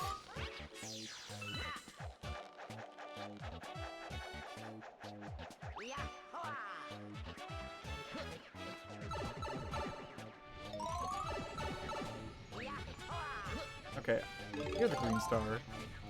This is one I don't remember that well. Okay.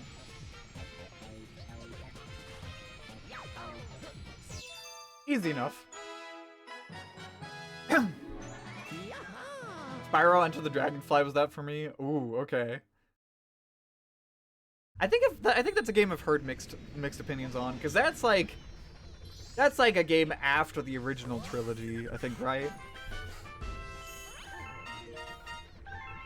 100 coins feel like the biggest slog in 64, but otherwise the lowest point of the game are mostly in the basement. Really? Dang, I actually like a lot of the basement levels. Lethal Lava Land is fun. Desert, maybe not as fun, but like it's kind of fun, kind of like, you know, jumping off the sandy hills and all that. Hazy Maze Cave has some good parts, but I do not like going for 100 coins in that level.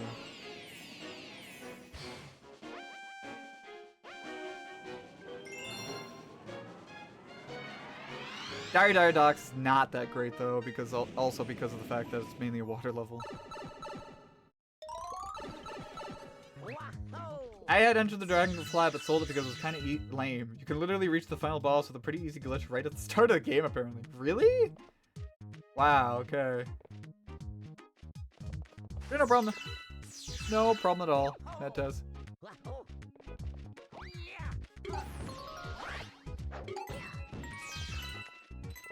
Huh. Interesting. Oh man, that's a shame. The speedrun it for it? Oh, that's so funny. I gotta look it up. Oh, this actually has like I think it's either this one or the other level later on as a pretty fun way of their handling their green stars. At least one of them.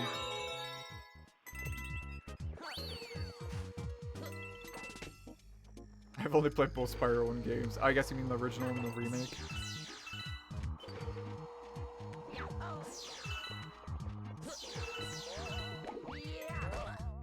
Oh, wow.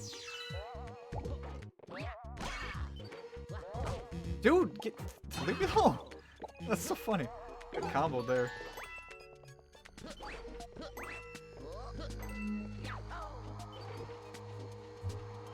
You know, I was trying to write up a list of like games I want to play in 2026. And I've kind of realized that like I think writing a list is just about impossible. Because I looked at my list, like a small list I had for last year, and I realized like the only game on that list I actually did manage to like play was Ghost of Tsushima. I think I'd be lying if I said I'm going to try to put that on my list.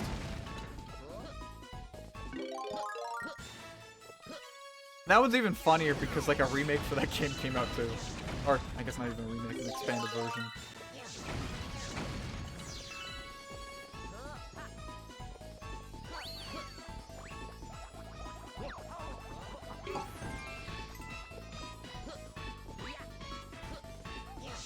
Yeah, there it is.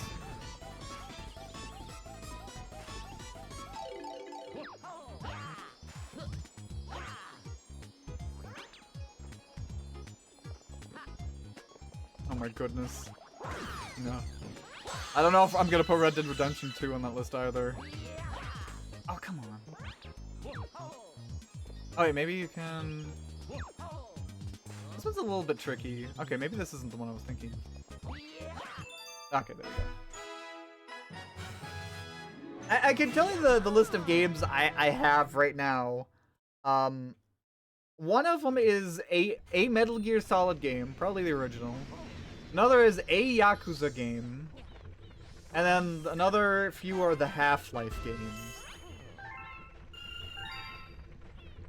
And then somewhere in between I want to play like what was it? At some point I want to play Tomba just to try that out. And I have thought, okay, I have thought about Red Dead Redemption 2. But I'm just afraid to commit to it. Oh yeah, Okami's another one I've thought of.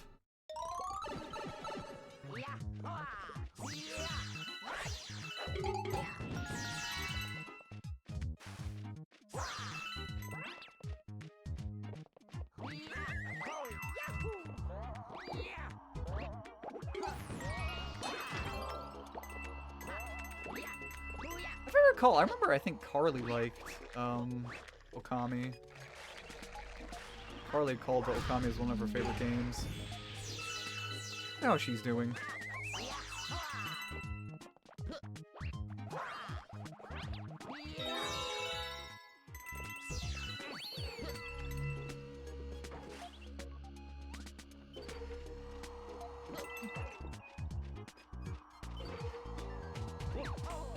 The problem though, I wanted to continue on and say that the problem with like giving like or like writing up a list of like games I'd like to play is the fact that new games come out and they divert your attention.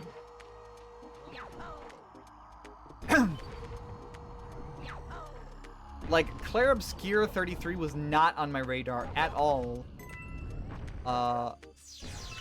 last year, but I ended up playing it, and that's probably one of my favorite games I played this year.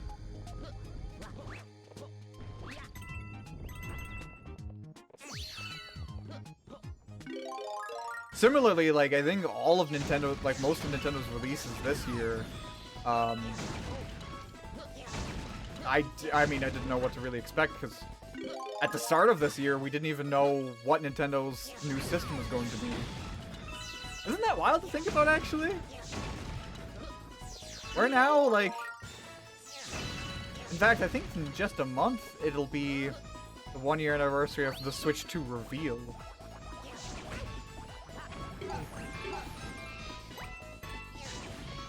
And we didn't know anything about the game. Like, we didn't really know much about the system at all. Other than we were getting a new Mario Kart with it.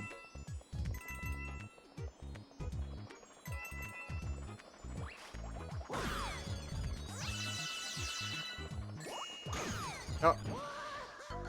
I didn't mean to die like that.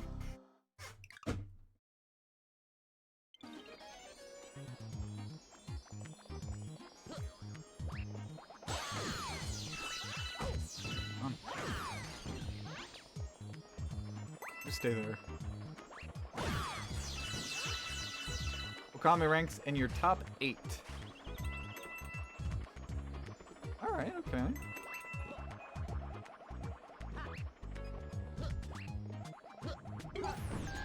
Okay. It's... Nope. Over here, right? Oh!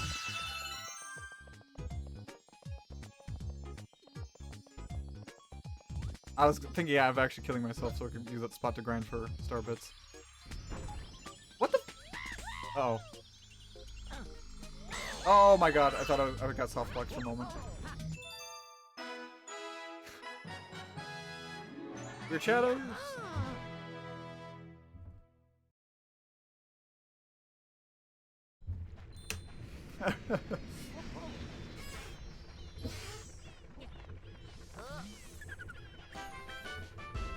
Alright, we're at 133 stars.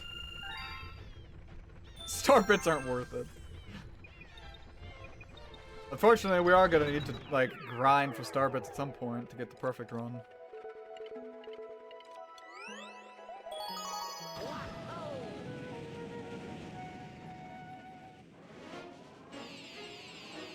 You know, okay, so we're probably already gonna be getting all the green stars here in the first world. And we're probably going to be making good headway on the second world by the end of the day, too. I think we're going to get through Galaxy 2 100% faster than I was expecting.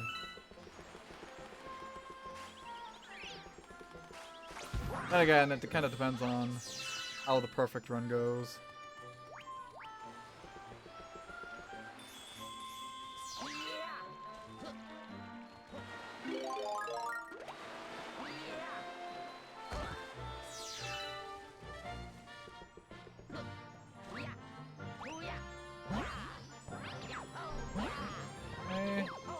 There we go.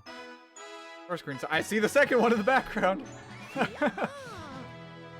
There we go.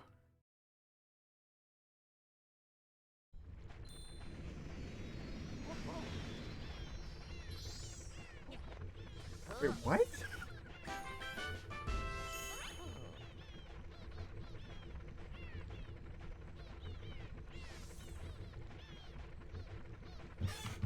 Wait, what is this?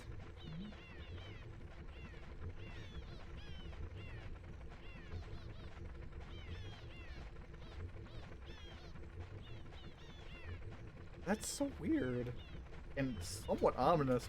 I got an email from Kudo Board saying, create a farewell Kudo Board for you and your team. And I'm like,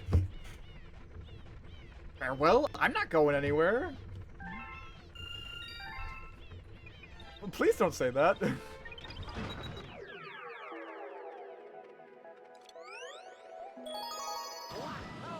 I'm gonna be like, keep streaming for a long time, buddy. Yeah.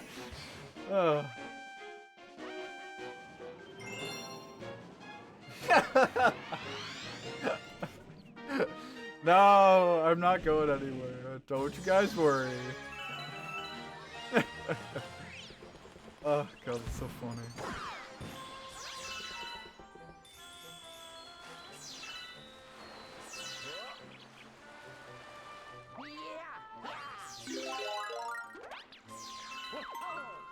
Alright, now let's get the next green star here.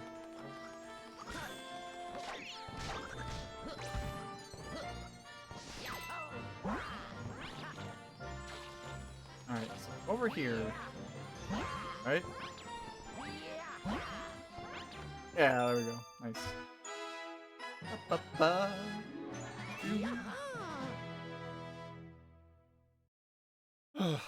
Jeez.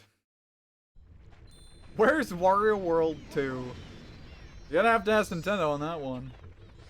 We just got the first one on GameCube NSO. That could be kind of fun to stream, to try that out. And if Wario World is actually not a short game, maybe that might just be fun to stream.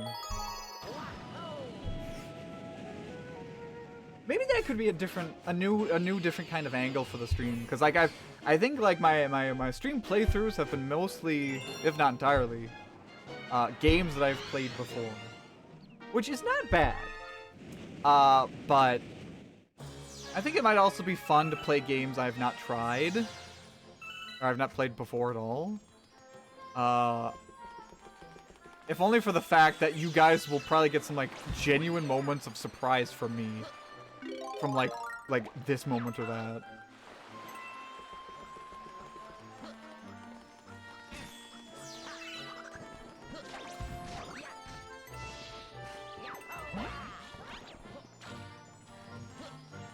Okay, so we got the green star that's over there. I think the last green star is like near the end.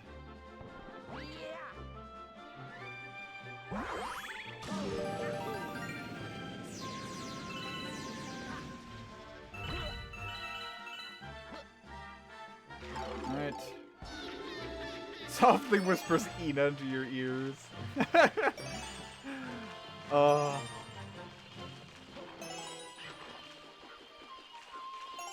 We gotta get expansion pack and Switch 1 during Xmas.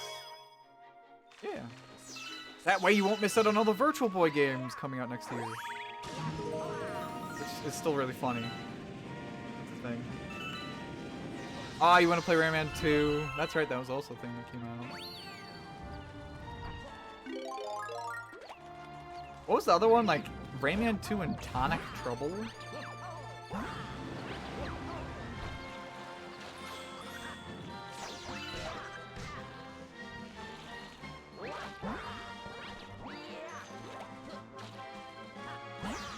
I see it.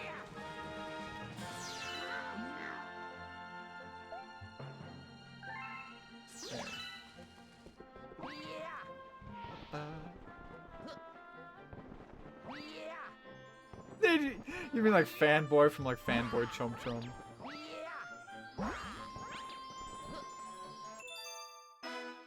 I think my stream goals are to beat Vagante and maybe beat Vagante if I'm lucky. I wish you all the best of luck for that.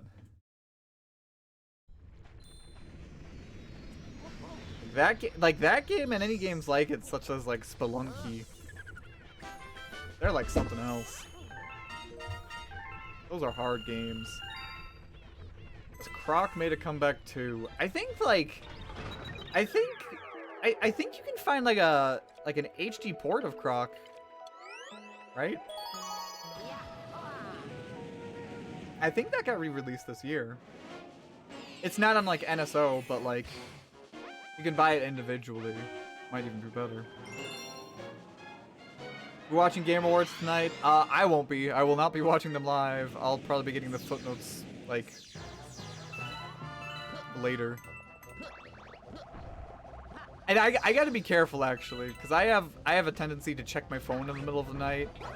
And if I catch sight of something that like tingles my gaming senses, aka an announcement of a game that looks really cool to me, I will end up like staying up the rest of the night.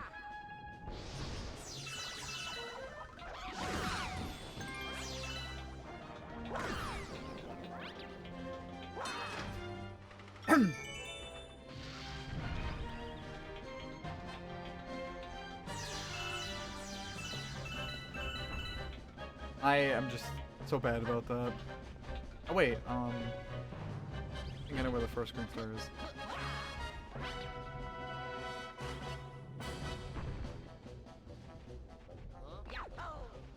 Because like, for example, if we get that like rumored Half-Life announcement, which I don't think we will, as we've discussed. But if I see that in the middle of the night, like Half-Life is a thing, I'm probably gonna be not going back to sleep.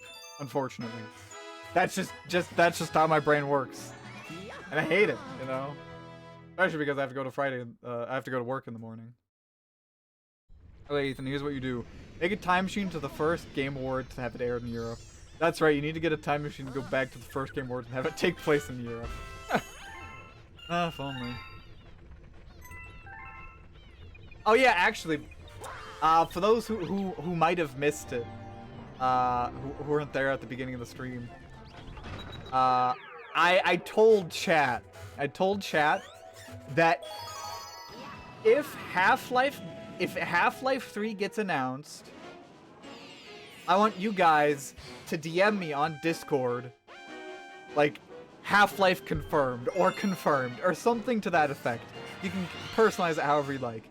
But if Half-Life is not like shown at the Game Awards, instead DM me, it's so over. I'm saying that to everybody in chat.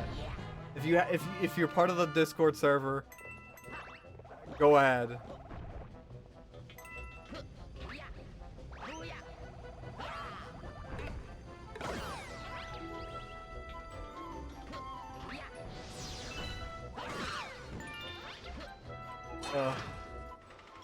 So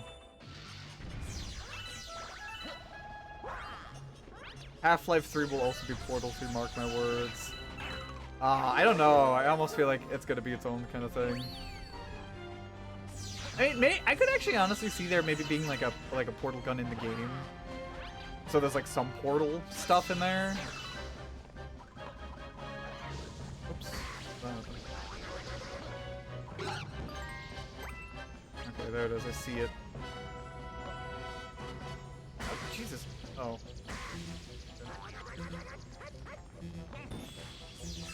I've only got one chance at getting this green star, don't I? Oh wait, no, there's a life energy thing.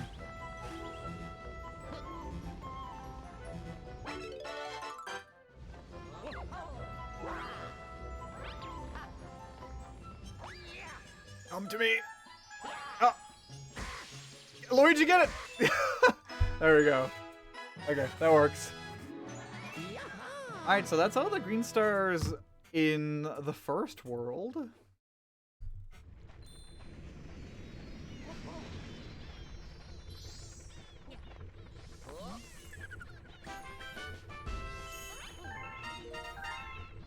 So far, so good.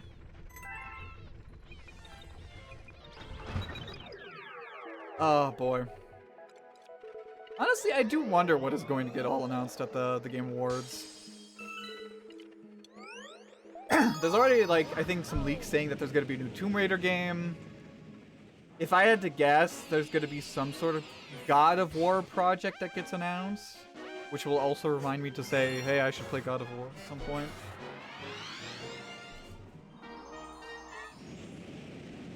There's been some rumblings of, like, a trailer for a Silent Hill 1 remake. I could see it.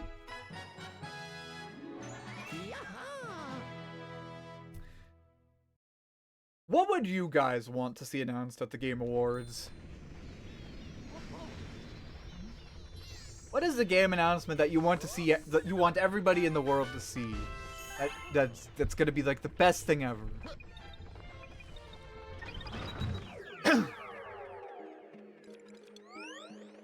I want to hear from you guys. New Mario Galaxy clip. If there, oh god, if a new Mario Galaxy like were to get announced during the Game Awards, I'm gonna be like so amazed and so angry at the same time. Because I'll be like, why did you have to do it while I'm sleeping, Nintendo? Also, wow, both the stars were there right next to each other.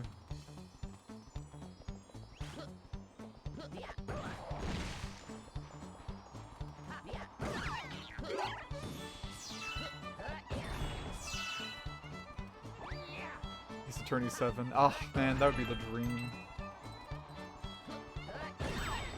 Oh man, I really think the end of Portal 2 was strongly hinting at Shell with the portal.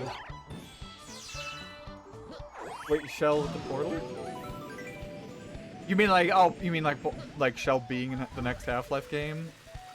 I remember, I think like there were some ominous comments by like a Half-Life developer that indicated that that was an idea that they had for Half-Life 3, being some sort of crossover between like Portal and Half-Life.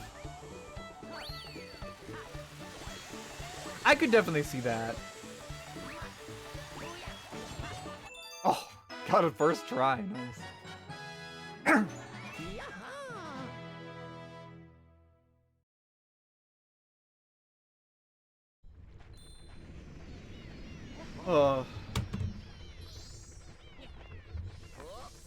Ace Attorney X Fire Emblem. Why not? We got an SMT crossover with Fire Emblem. Why not Ace Attorney as well? Typing like a gremlin. I'm imagining you like. Hold on a second. Oh, wow, I almost used mouse mode for some reason. Imagining you just kind of like sitting there. That's what I'm imagining when you say gremlin. Sonic Frontiers 2. I've been hearing some people say that there's going to be some announcement like that. Oh. Most Fire Emblem characters are probably war criminals. Another 5 years of Three Houses discourse.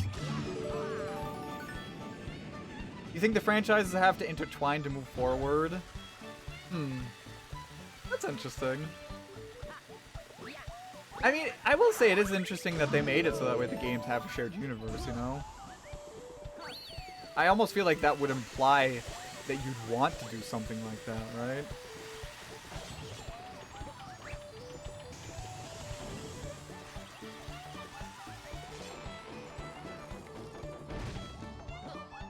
Accurate, because I can't type one-handed. Oh, I couldn't do that either. Wait,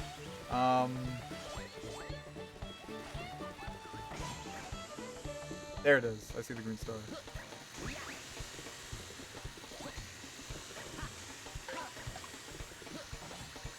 Okay.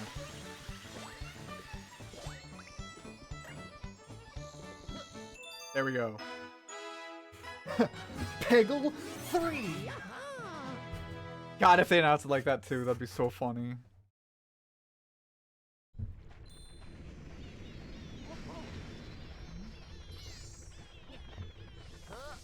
You know what's funny?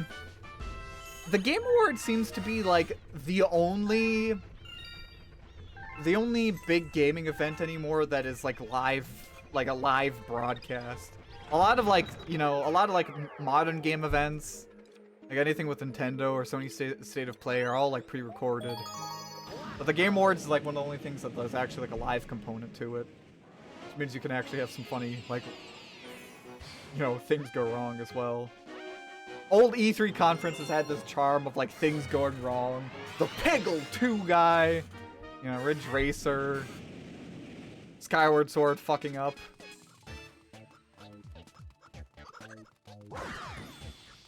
Black Mesa is chasing Portal Tech, aren't they? I think they are. I don't know what that lore is exactly. I still need to play the Half-Life series. I remember I played a lot of 2, but I didn't finish it. I never played Peggle 2, actually. I played Peggle 1.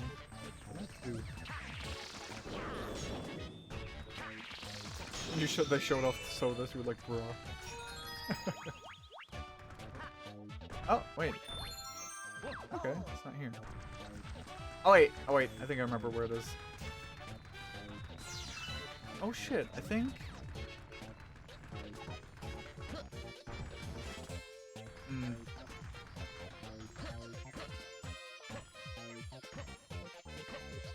Oh, can I make this?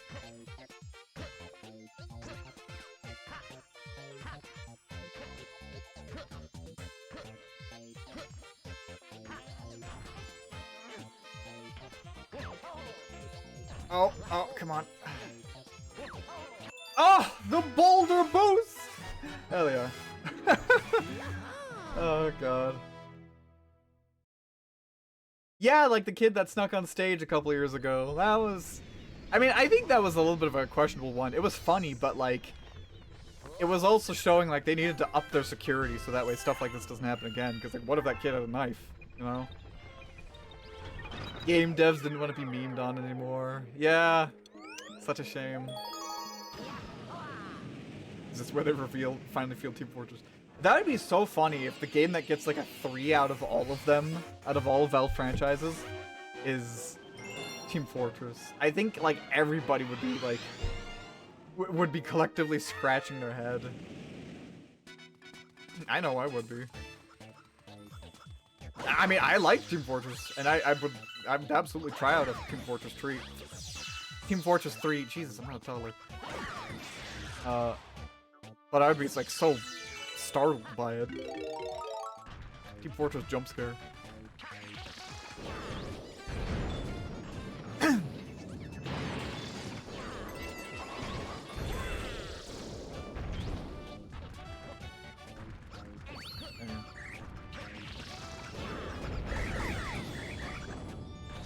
Oh, that's right, the next one is over here. I knew there was like one that was kind of like on the drop down.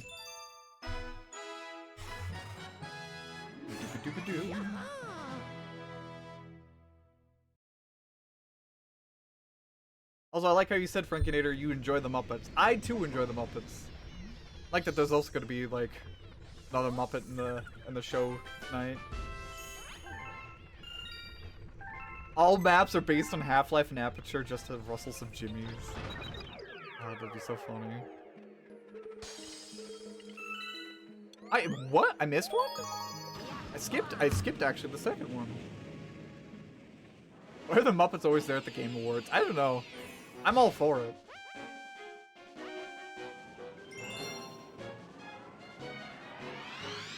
Oh, is Miss Piggy there too? Okay. I know it was like Rolf. Okay, so where's the other one? Oh, I know where it is. Okay. Funny how they're all like grouped together so closely.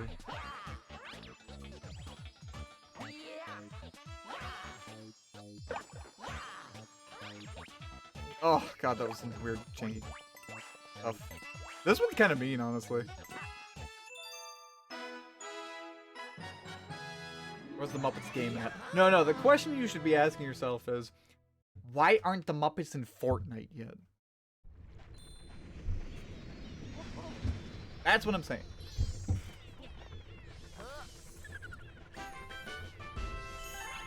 They hired the Yellow family. I mean the Simpsons, by the way. Why not the Muppets?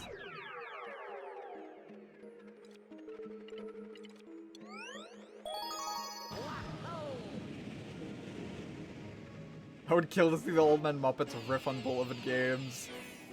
God, yeah.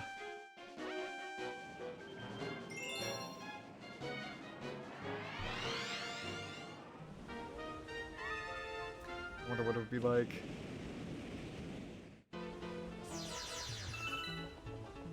Expedition 33? The only expedition I'm taking is the one that gets me out of here. Oh. I can see Kermit with a gun. That's funny. I can absolutely not see him with a gun.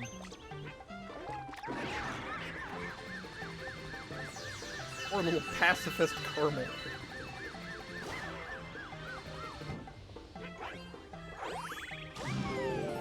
Ever think they'll get that? If Arlo? Are you kidding? Are you talking about Arlo? God, that would be so fucking funny. If like Arlo ever had like a bit with a Muppet. I think Arlo would be like over the moon.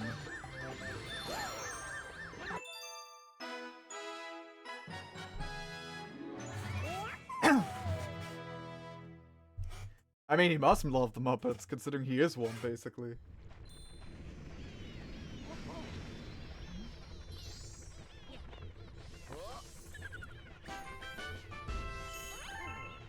Honestly, I do love Arlo. I don't always agree with his opinions, but I have to admit, like, he has some good comedy with his own little Muppet.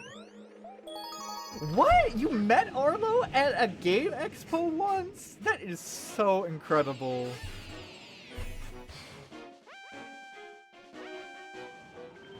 Took towards that a minute. Yeah.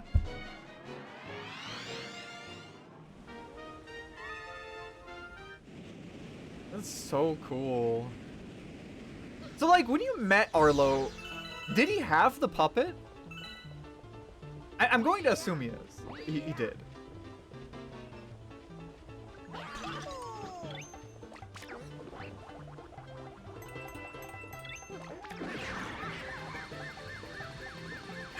Ethan, what puppet? God damn, you got me with it. Yeah, you're right. What puppet? That is Arlo. Oh my god.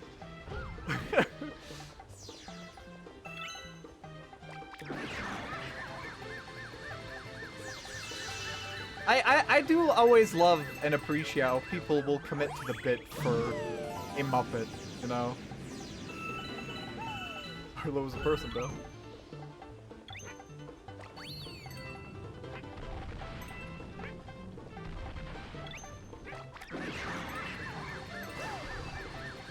It's also kind of one of the reasons why I like VTubing.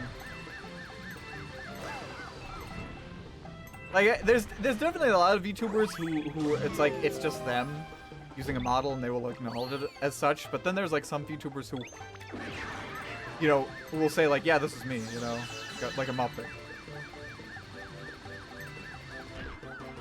Oh, you were vending that year. Okay, okay. What were you doing that year, actually? Also, I forgot. Where is the green star with this one? Oh, I think is it up here? Yeah, they pull something mean doing this. Ugh, okay, perspective almost got me.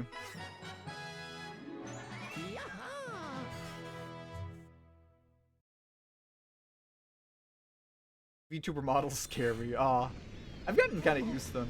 I quite like VTubers, and I sometimes I do watch VTubers, though only when I have time to stream.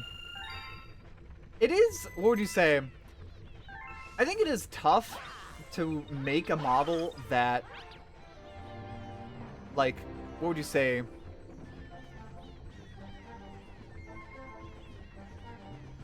Like you can see it talk and all that, and nothing like looks off really. Like you can't always get it 100%, but if you can make a VTuber model that like looks and like talks, like it emotes well, that's a very impressive thing. I have seen Flory's model. I don't know if Flory is still there, but their model is their VTuber model is very impressive in like how their mouth moves, how they're articulated. And of course, I also like how Donnie has been able to manage her model, although I haven't like seen hers in action a bit. I think it's like if you can get the mouth like moving just right. Wait. There's another one? Good, okay. I think if you can get the mouth moving right in a VTuber model, I think most people will be... Like, I think most gripes people will have with the model will disappear.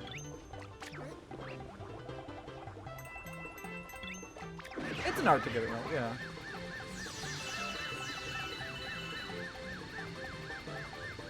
Selling off the last of our video game store merch. Oh, okay, okay. Oh.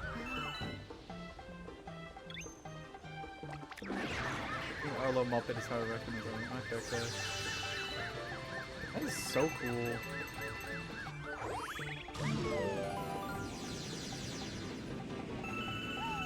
I mean, I get it. That's totally okay. If that's your opinion, I will respect it. Even if it's wrong.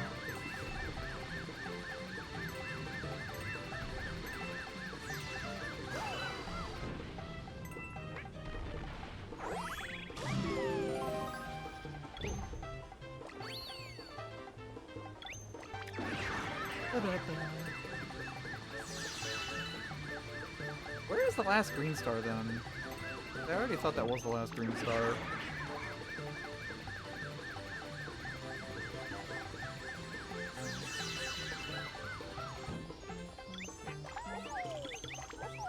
Oh, it's over there? Ah, okay, I had to ditch Yoshi there at the end to get it. It's kind of funny how there's like a few stars that like basically require you to just ditch Yoshi. Like in midair like that.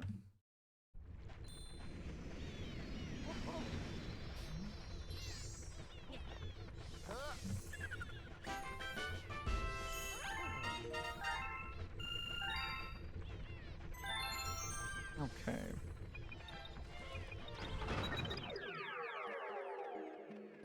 Okay, so that's Hytale Falls complete. Oh boy, the Wild Glide Galaxy. Alright, let's do this one first out of these three to get it over with.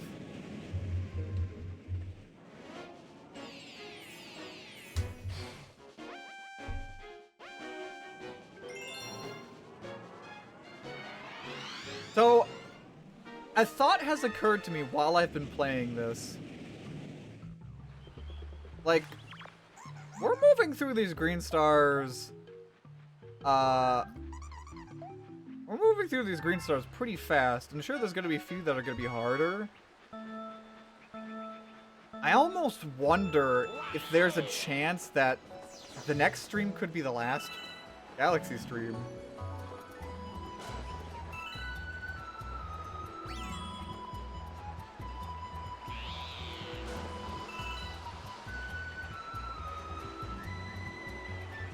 Also, where are the green stars here?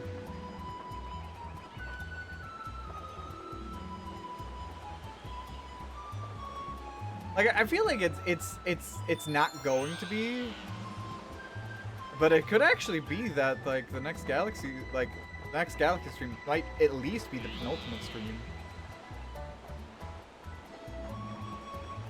Last Galaxy stream forever.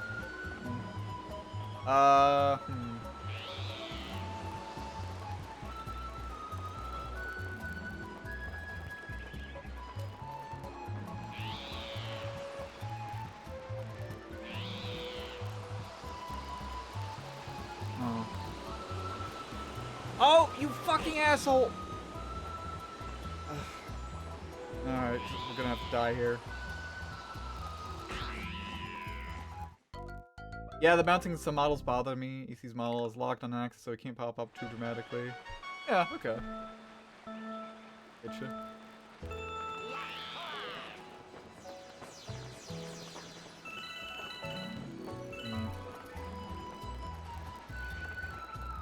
I will admit, it would be nice if we could beat Galaxy, like, before the year's over, because I feel like it'd be just kind of like a nice, I don't know, capstone to the end of the year.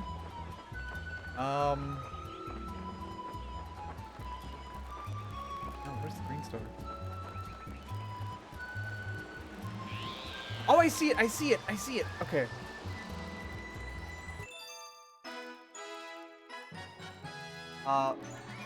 But I also don't want to necessarily rush it either.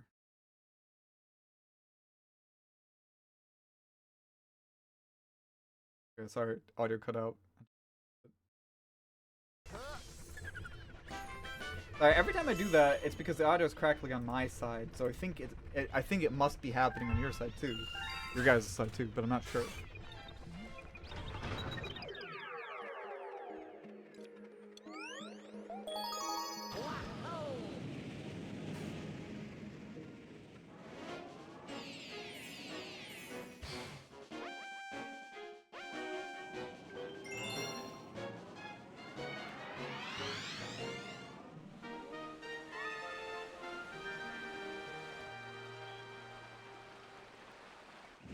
Alright.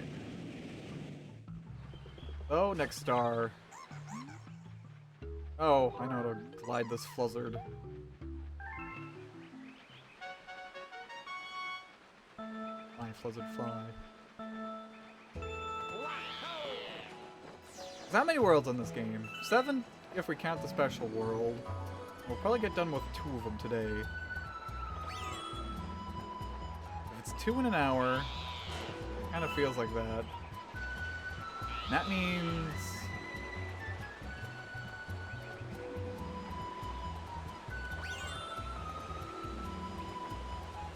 oh god, it'd be cutting it close, I think.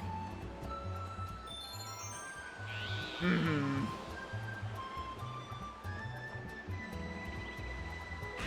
Oh! Okay, I thought it was like a little bit of an element of geometry that I could fly through. Okay, I'm gonna like control it this way.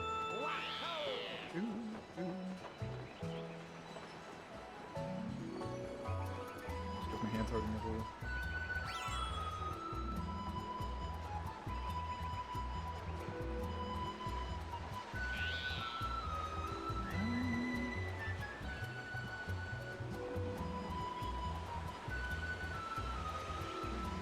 Yeah, I've got a question. Another question for you guys. I'm sorry I'm asking you guys so many questions. Forgive me.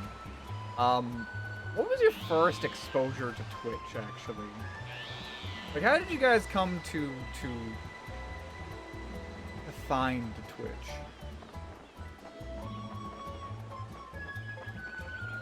Or maybe, like, streaming in general.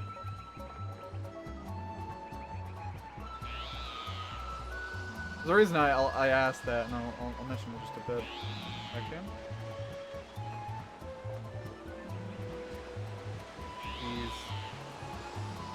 Yo! Okay, I almost missed it. Okay. Good, good, good.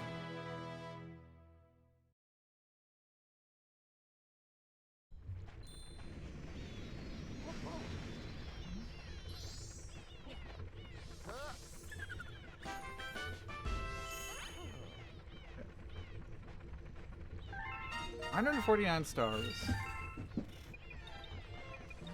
What, we've gotten 29 stars already. Probably 30 stars here in a second. Look at that. Okay. Honey Bloom Galaxy. You don't remember, to be honest? Huh. Interesting. A furry drama. Okay, not what I was expecting. Care to elaborate? Because you have my attention now.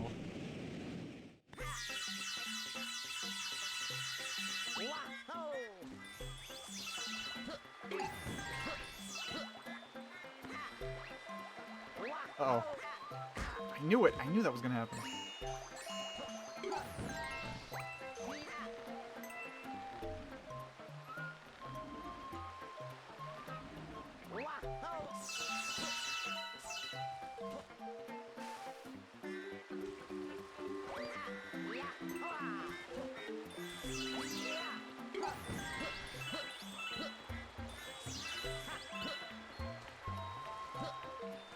I know what one of the green stars is, but I'm not sure what the second one is.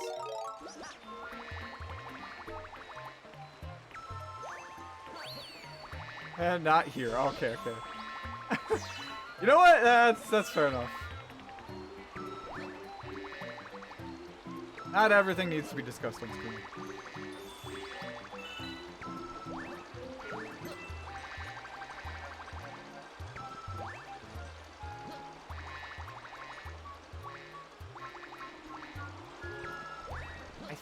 Oh yeah, wait, I think it's coming up here.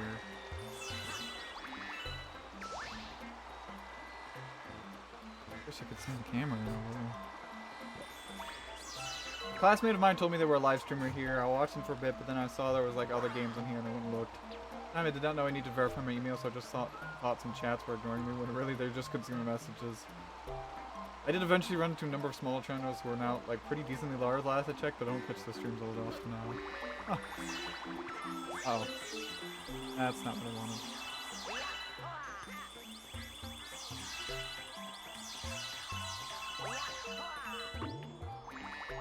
Hear it.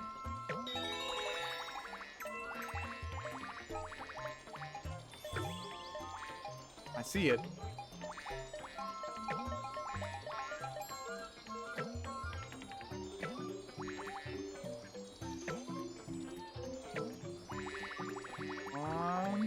Yeah, okay, got it.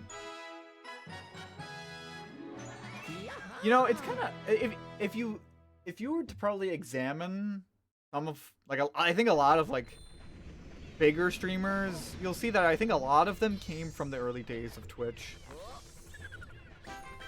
I almost feel like it's a little bit difficult now to become a big streamer on Twitch, like from the ground up.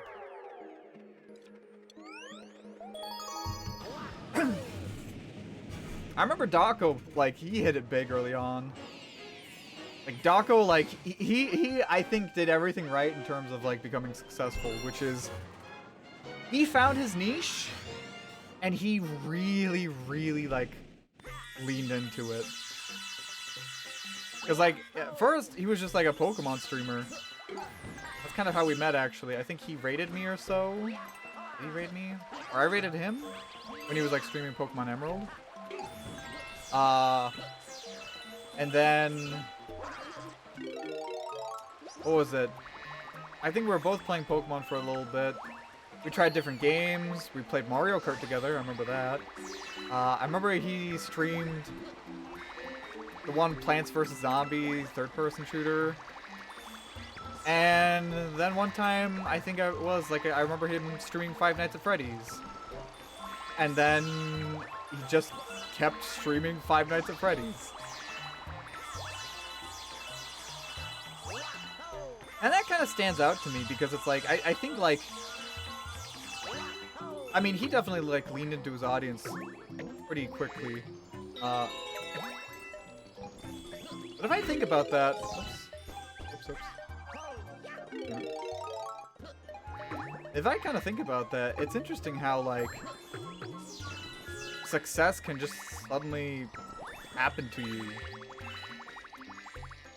And then suddenly, like, you're in a very different position in your life.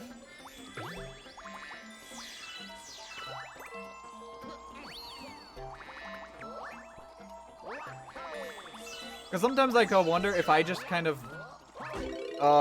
fuck you. If I became, like, somebody who just was known for, like, streaming Pokemon stuff, and only streamed Pokemon stuff, I sometimes, like, wonder how my life would be different. Because Pokemon was, like, big in the early days of Twitch for, like, many, many reasons.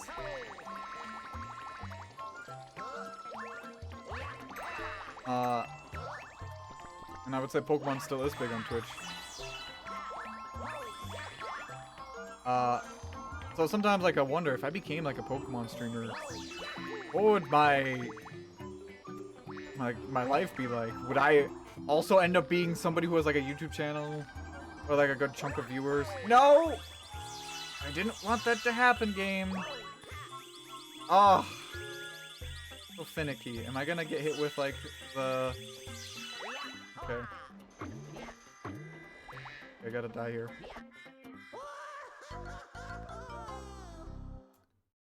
I was known for streaming Pokemon, I would get tired of it pretty fast. Yeah, I actually kind of remember that burnout happening to Dawko at some point, too.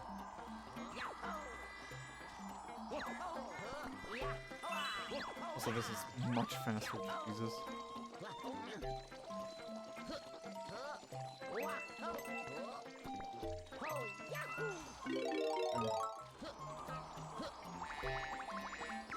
think about it, you know, Scott Cawthorn by technicality. I guess. Oh, I mean, of course, I'm happy about the future I have now. Like, absolutely. I wouldn't want to trade this future at all. As you said, I met my wife through streaming Pokemon. That's like the biggest win of all. And I love the shit out of my wife. Like, I'm a huge wife guy. I love my wife. Have you guys seen my wife? She's great. I love her.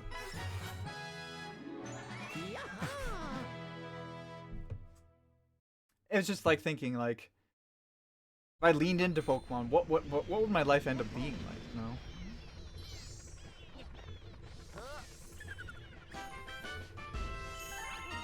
Although, that star definitely took quite a bit of time. Alas, my coworker here is here, so I gotta dip. Alright. Well, thanks for stopping by, Jesse. See you later. Hope the rest of your day goes well. I love her too. Not like that.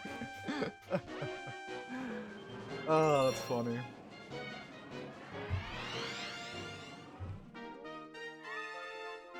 Let's see. If I recall, the star in this level is at the very end.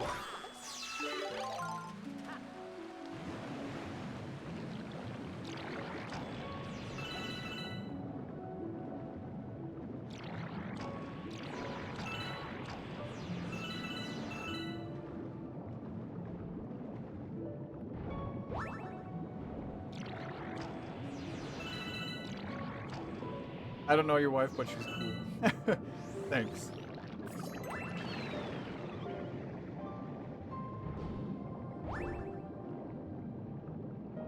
Well, we don't have to talk about him.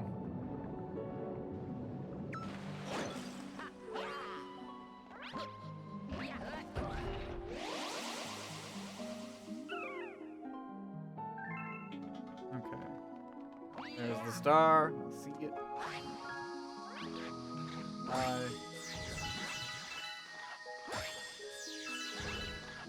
Luigi is the true wife after all. I don't know. He's alright, I guess.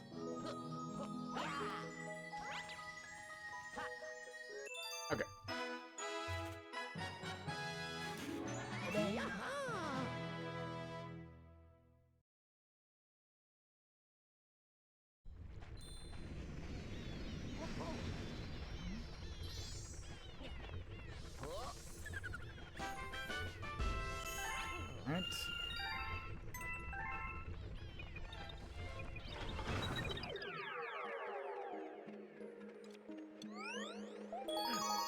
Yeah, I mean, I knew who you were talking about.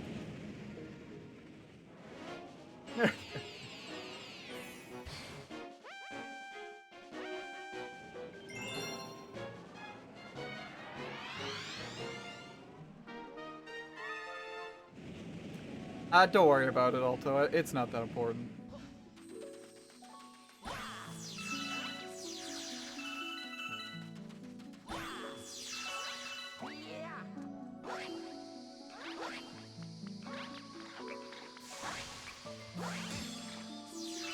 Maybe you can, like, DM Michelle out on Discord if you really want to. That will be on my mind now that the camera works.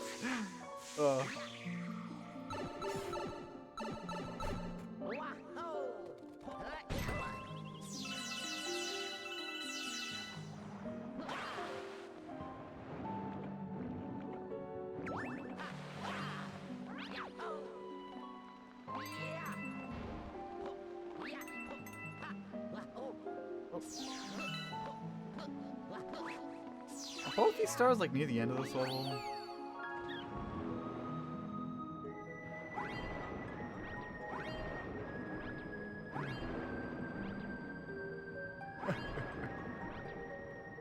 That's alright.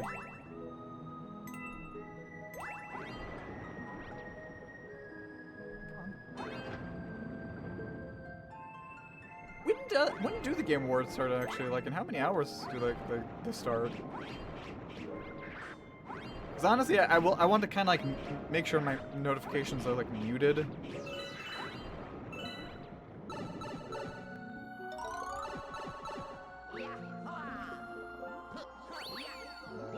Okay, that's like 1:30 my time.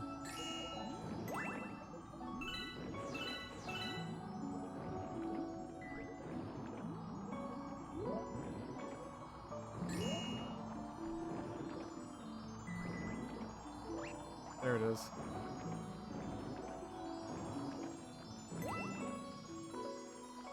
Okay.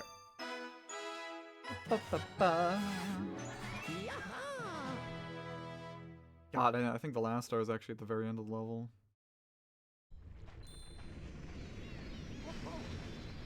I think, what was it? Super Mario Broth on Twitter said, like, about, like, 2 hours of every Galaxy 2 playthrough that is, like, 100% playthrough is spent just collecting stars. Like, in the star collecting cutscene.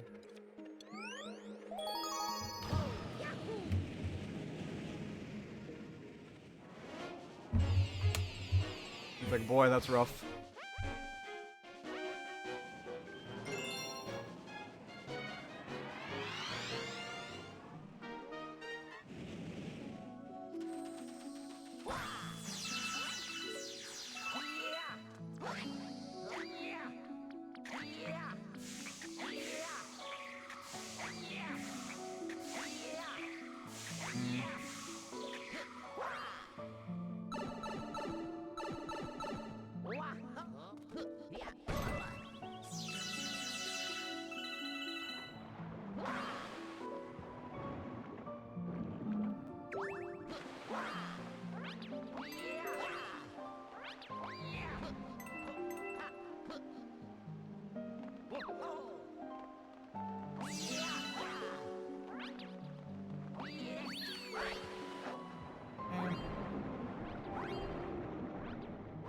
Through these levels. Doing it. And I miss spam spinning to swim instead.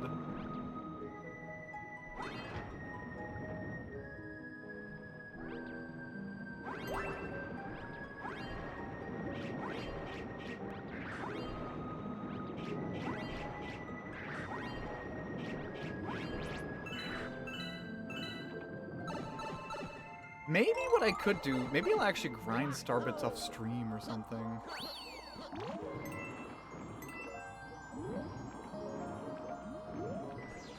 Maybe that'd be smarter, because we're gonna need really like a lot of star bits.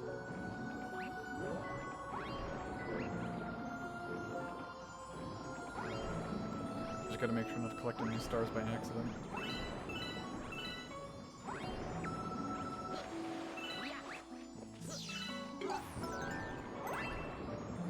Does the other star also appear?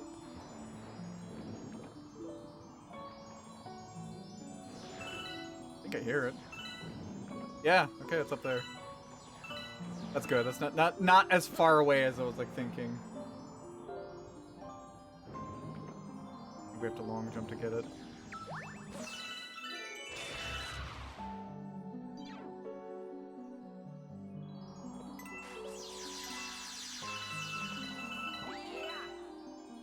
There we go. Nice.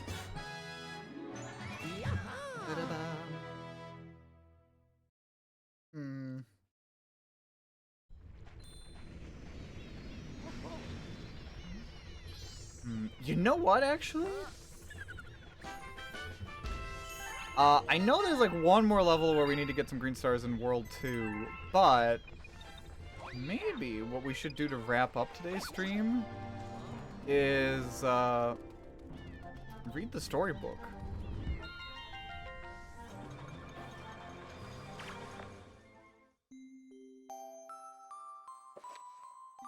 Because I think... Okay, yeah, let's there's only 2 chapters in this. Let's do that, okay?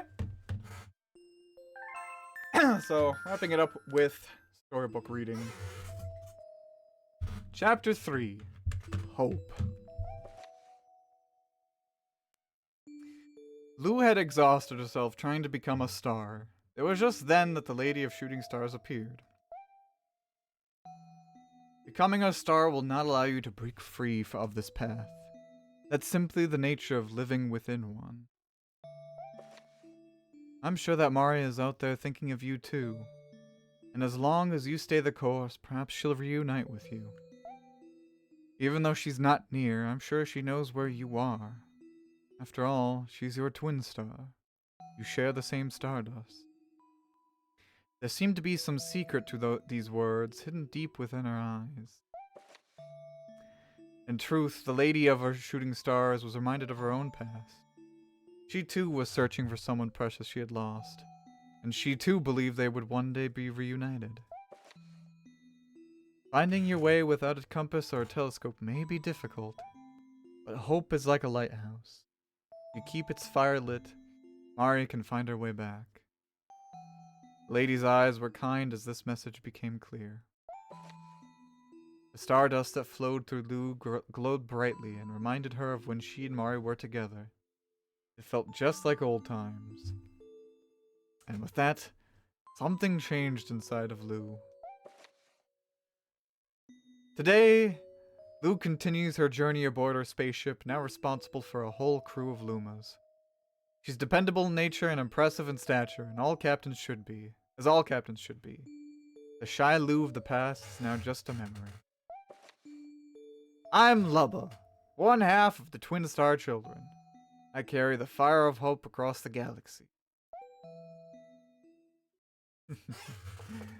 And final chapter, Light. Mari was fed up and exhausted. She'd been awoken too many times. I'm sure this place is just as beautiful as the other boring worlds. She had been on such a long journey that she was starting to reach her limit.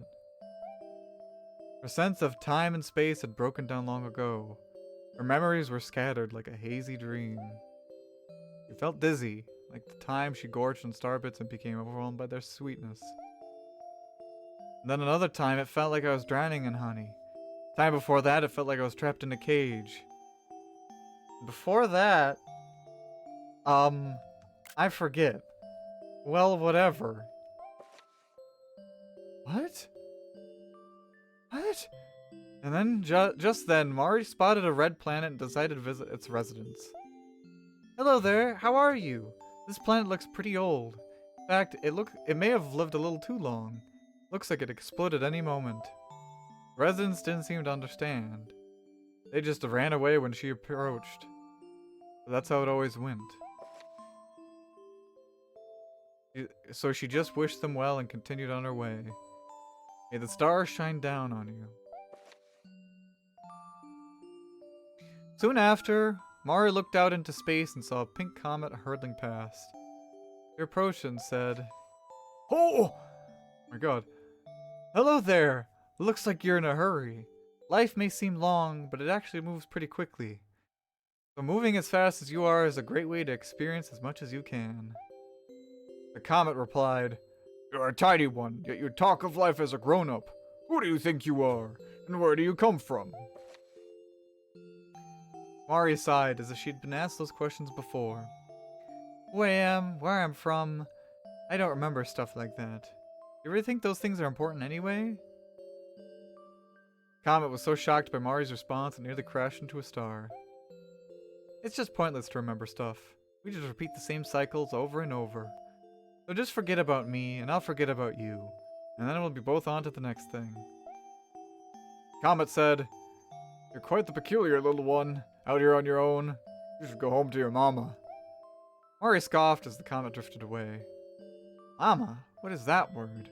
It sounds sort of familiar, but I'm not sure why. Well, whatever. It was time for a rest anyway.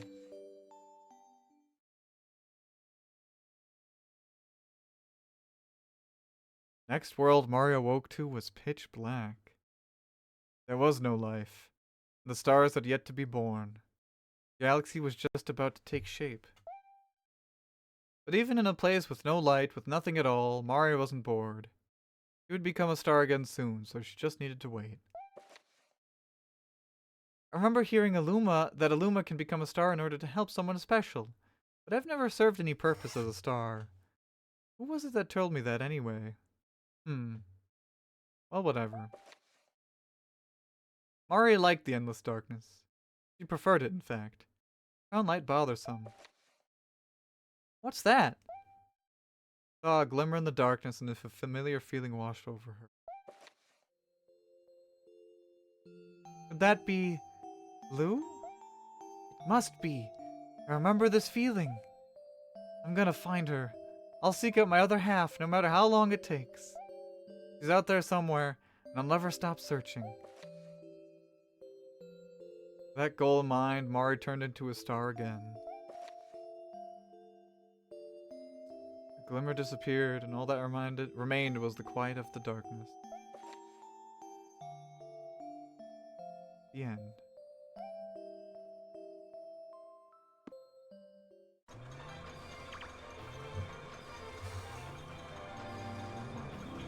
So, she just died again? I don't know. I'm a little bit lost, but I guess it's, you know...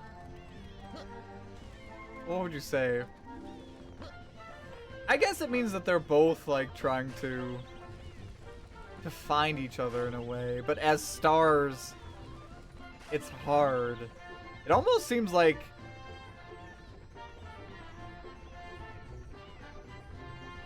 I'm not quite sure. Does this mean, like, she, like... Lumas keep getting reborn in, like, a new universe every time, and then they always become a star forever, and then they get reborn in another universe? Like, after the universe gets reset or so?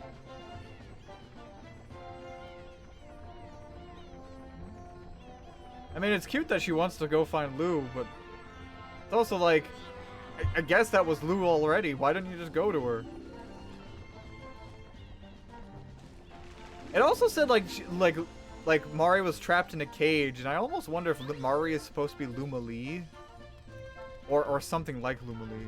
And when I mean like Luma Lee, I mean like this. This actually looks a lot like Mari, even though I guess it's not Mari, you know. Because she said a cage, and I remember Luma Lee in the Mario movie was trapped in a cage, so I wonder if it's like kind of tied to that or so. I don't know. Well. We read the storybook, and it's cute, you know, it's cute. But, unfortunately, dear viewer, I think this is where we have to end it. Because it has been a long stream, and it's now time for me to wrap it up. So let's go ahead, save and quit, and end it there. Oh. So, thank you for watching. It was another great day of playing some Galaxy 2. I hope you enjoyed it. If you did, consider liking, subscribing. Consider following me on my Twitch and hitting the bell to be notified whenever I go live. And hey, consider checking out my Twitch streams as well if you want to see these things live. Next time, more Galaxy. I don't know if we're gonna actually do the perfect run. Maybe? But that's a big, I think we'll see. At the very least, we got at least one more Galaxy stream in. So, I hope you viewer, will enjoy it. So until next time, farewell. Bye-bye.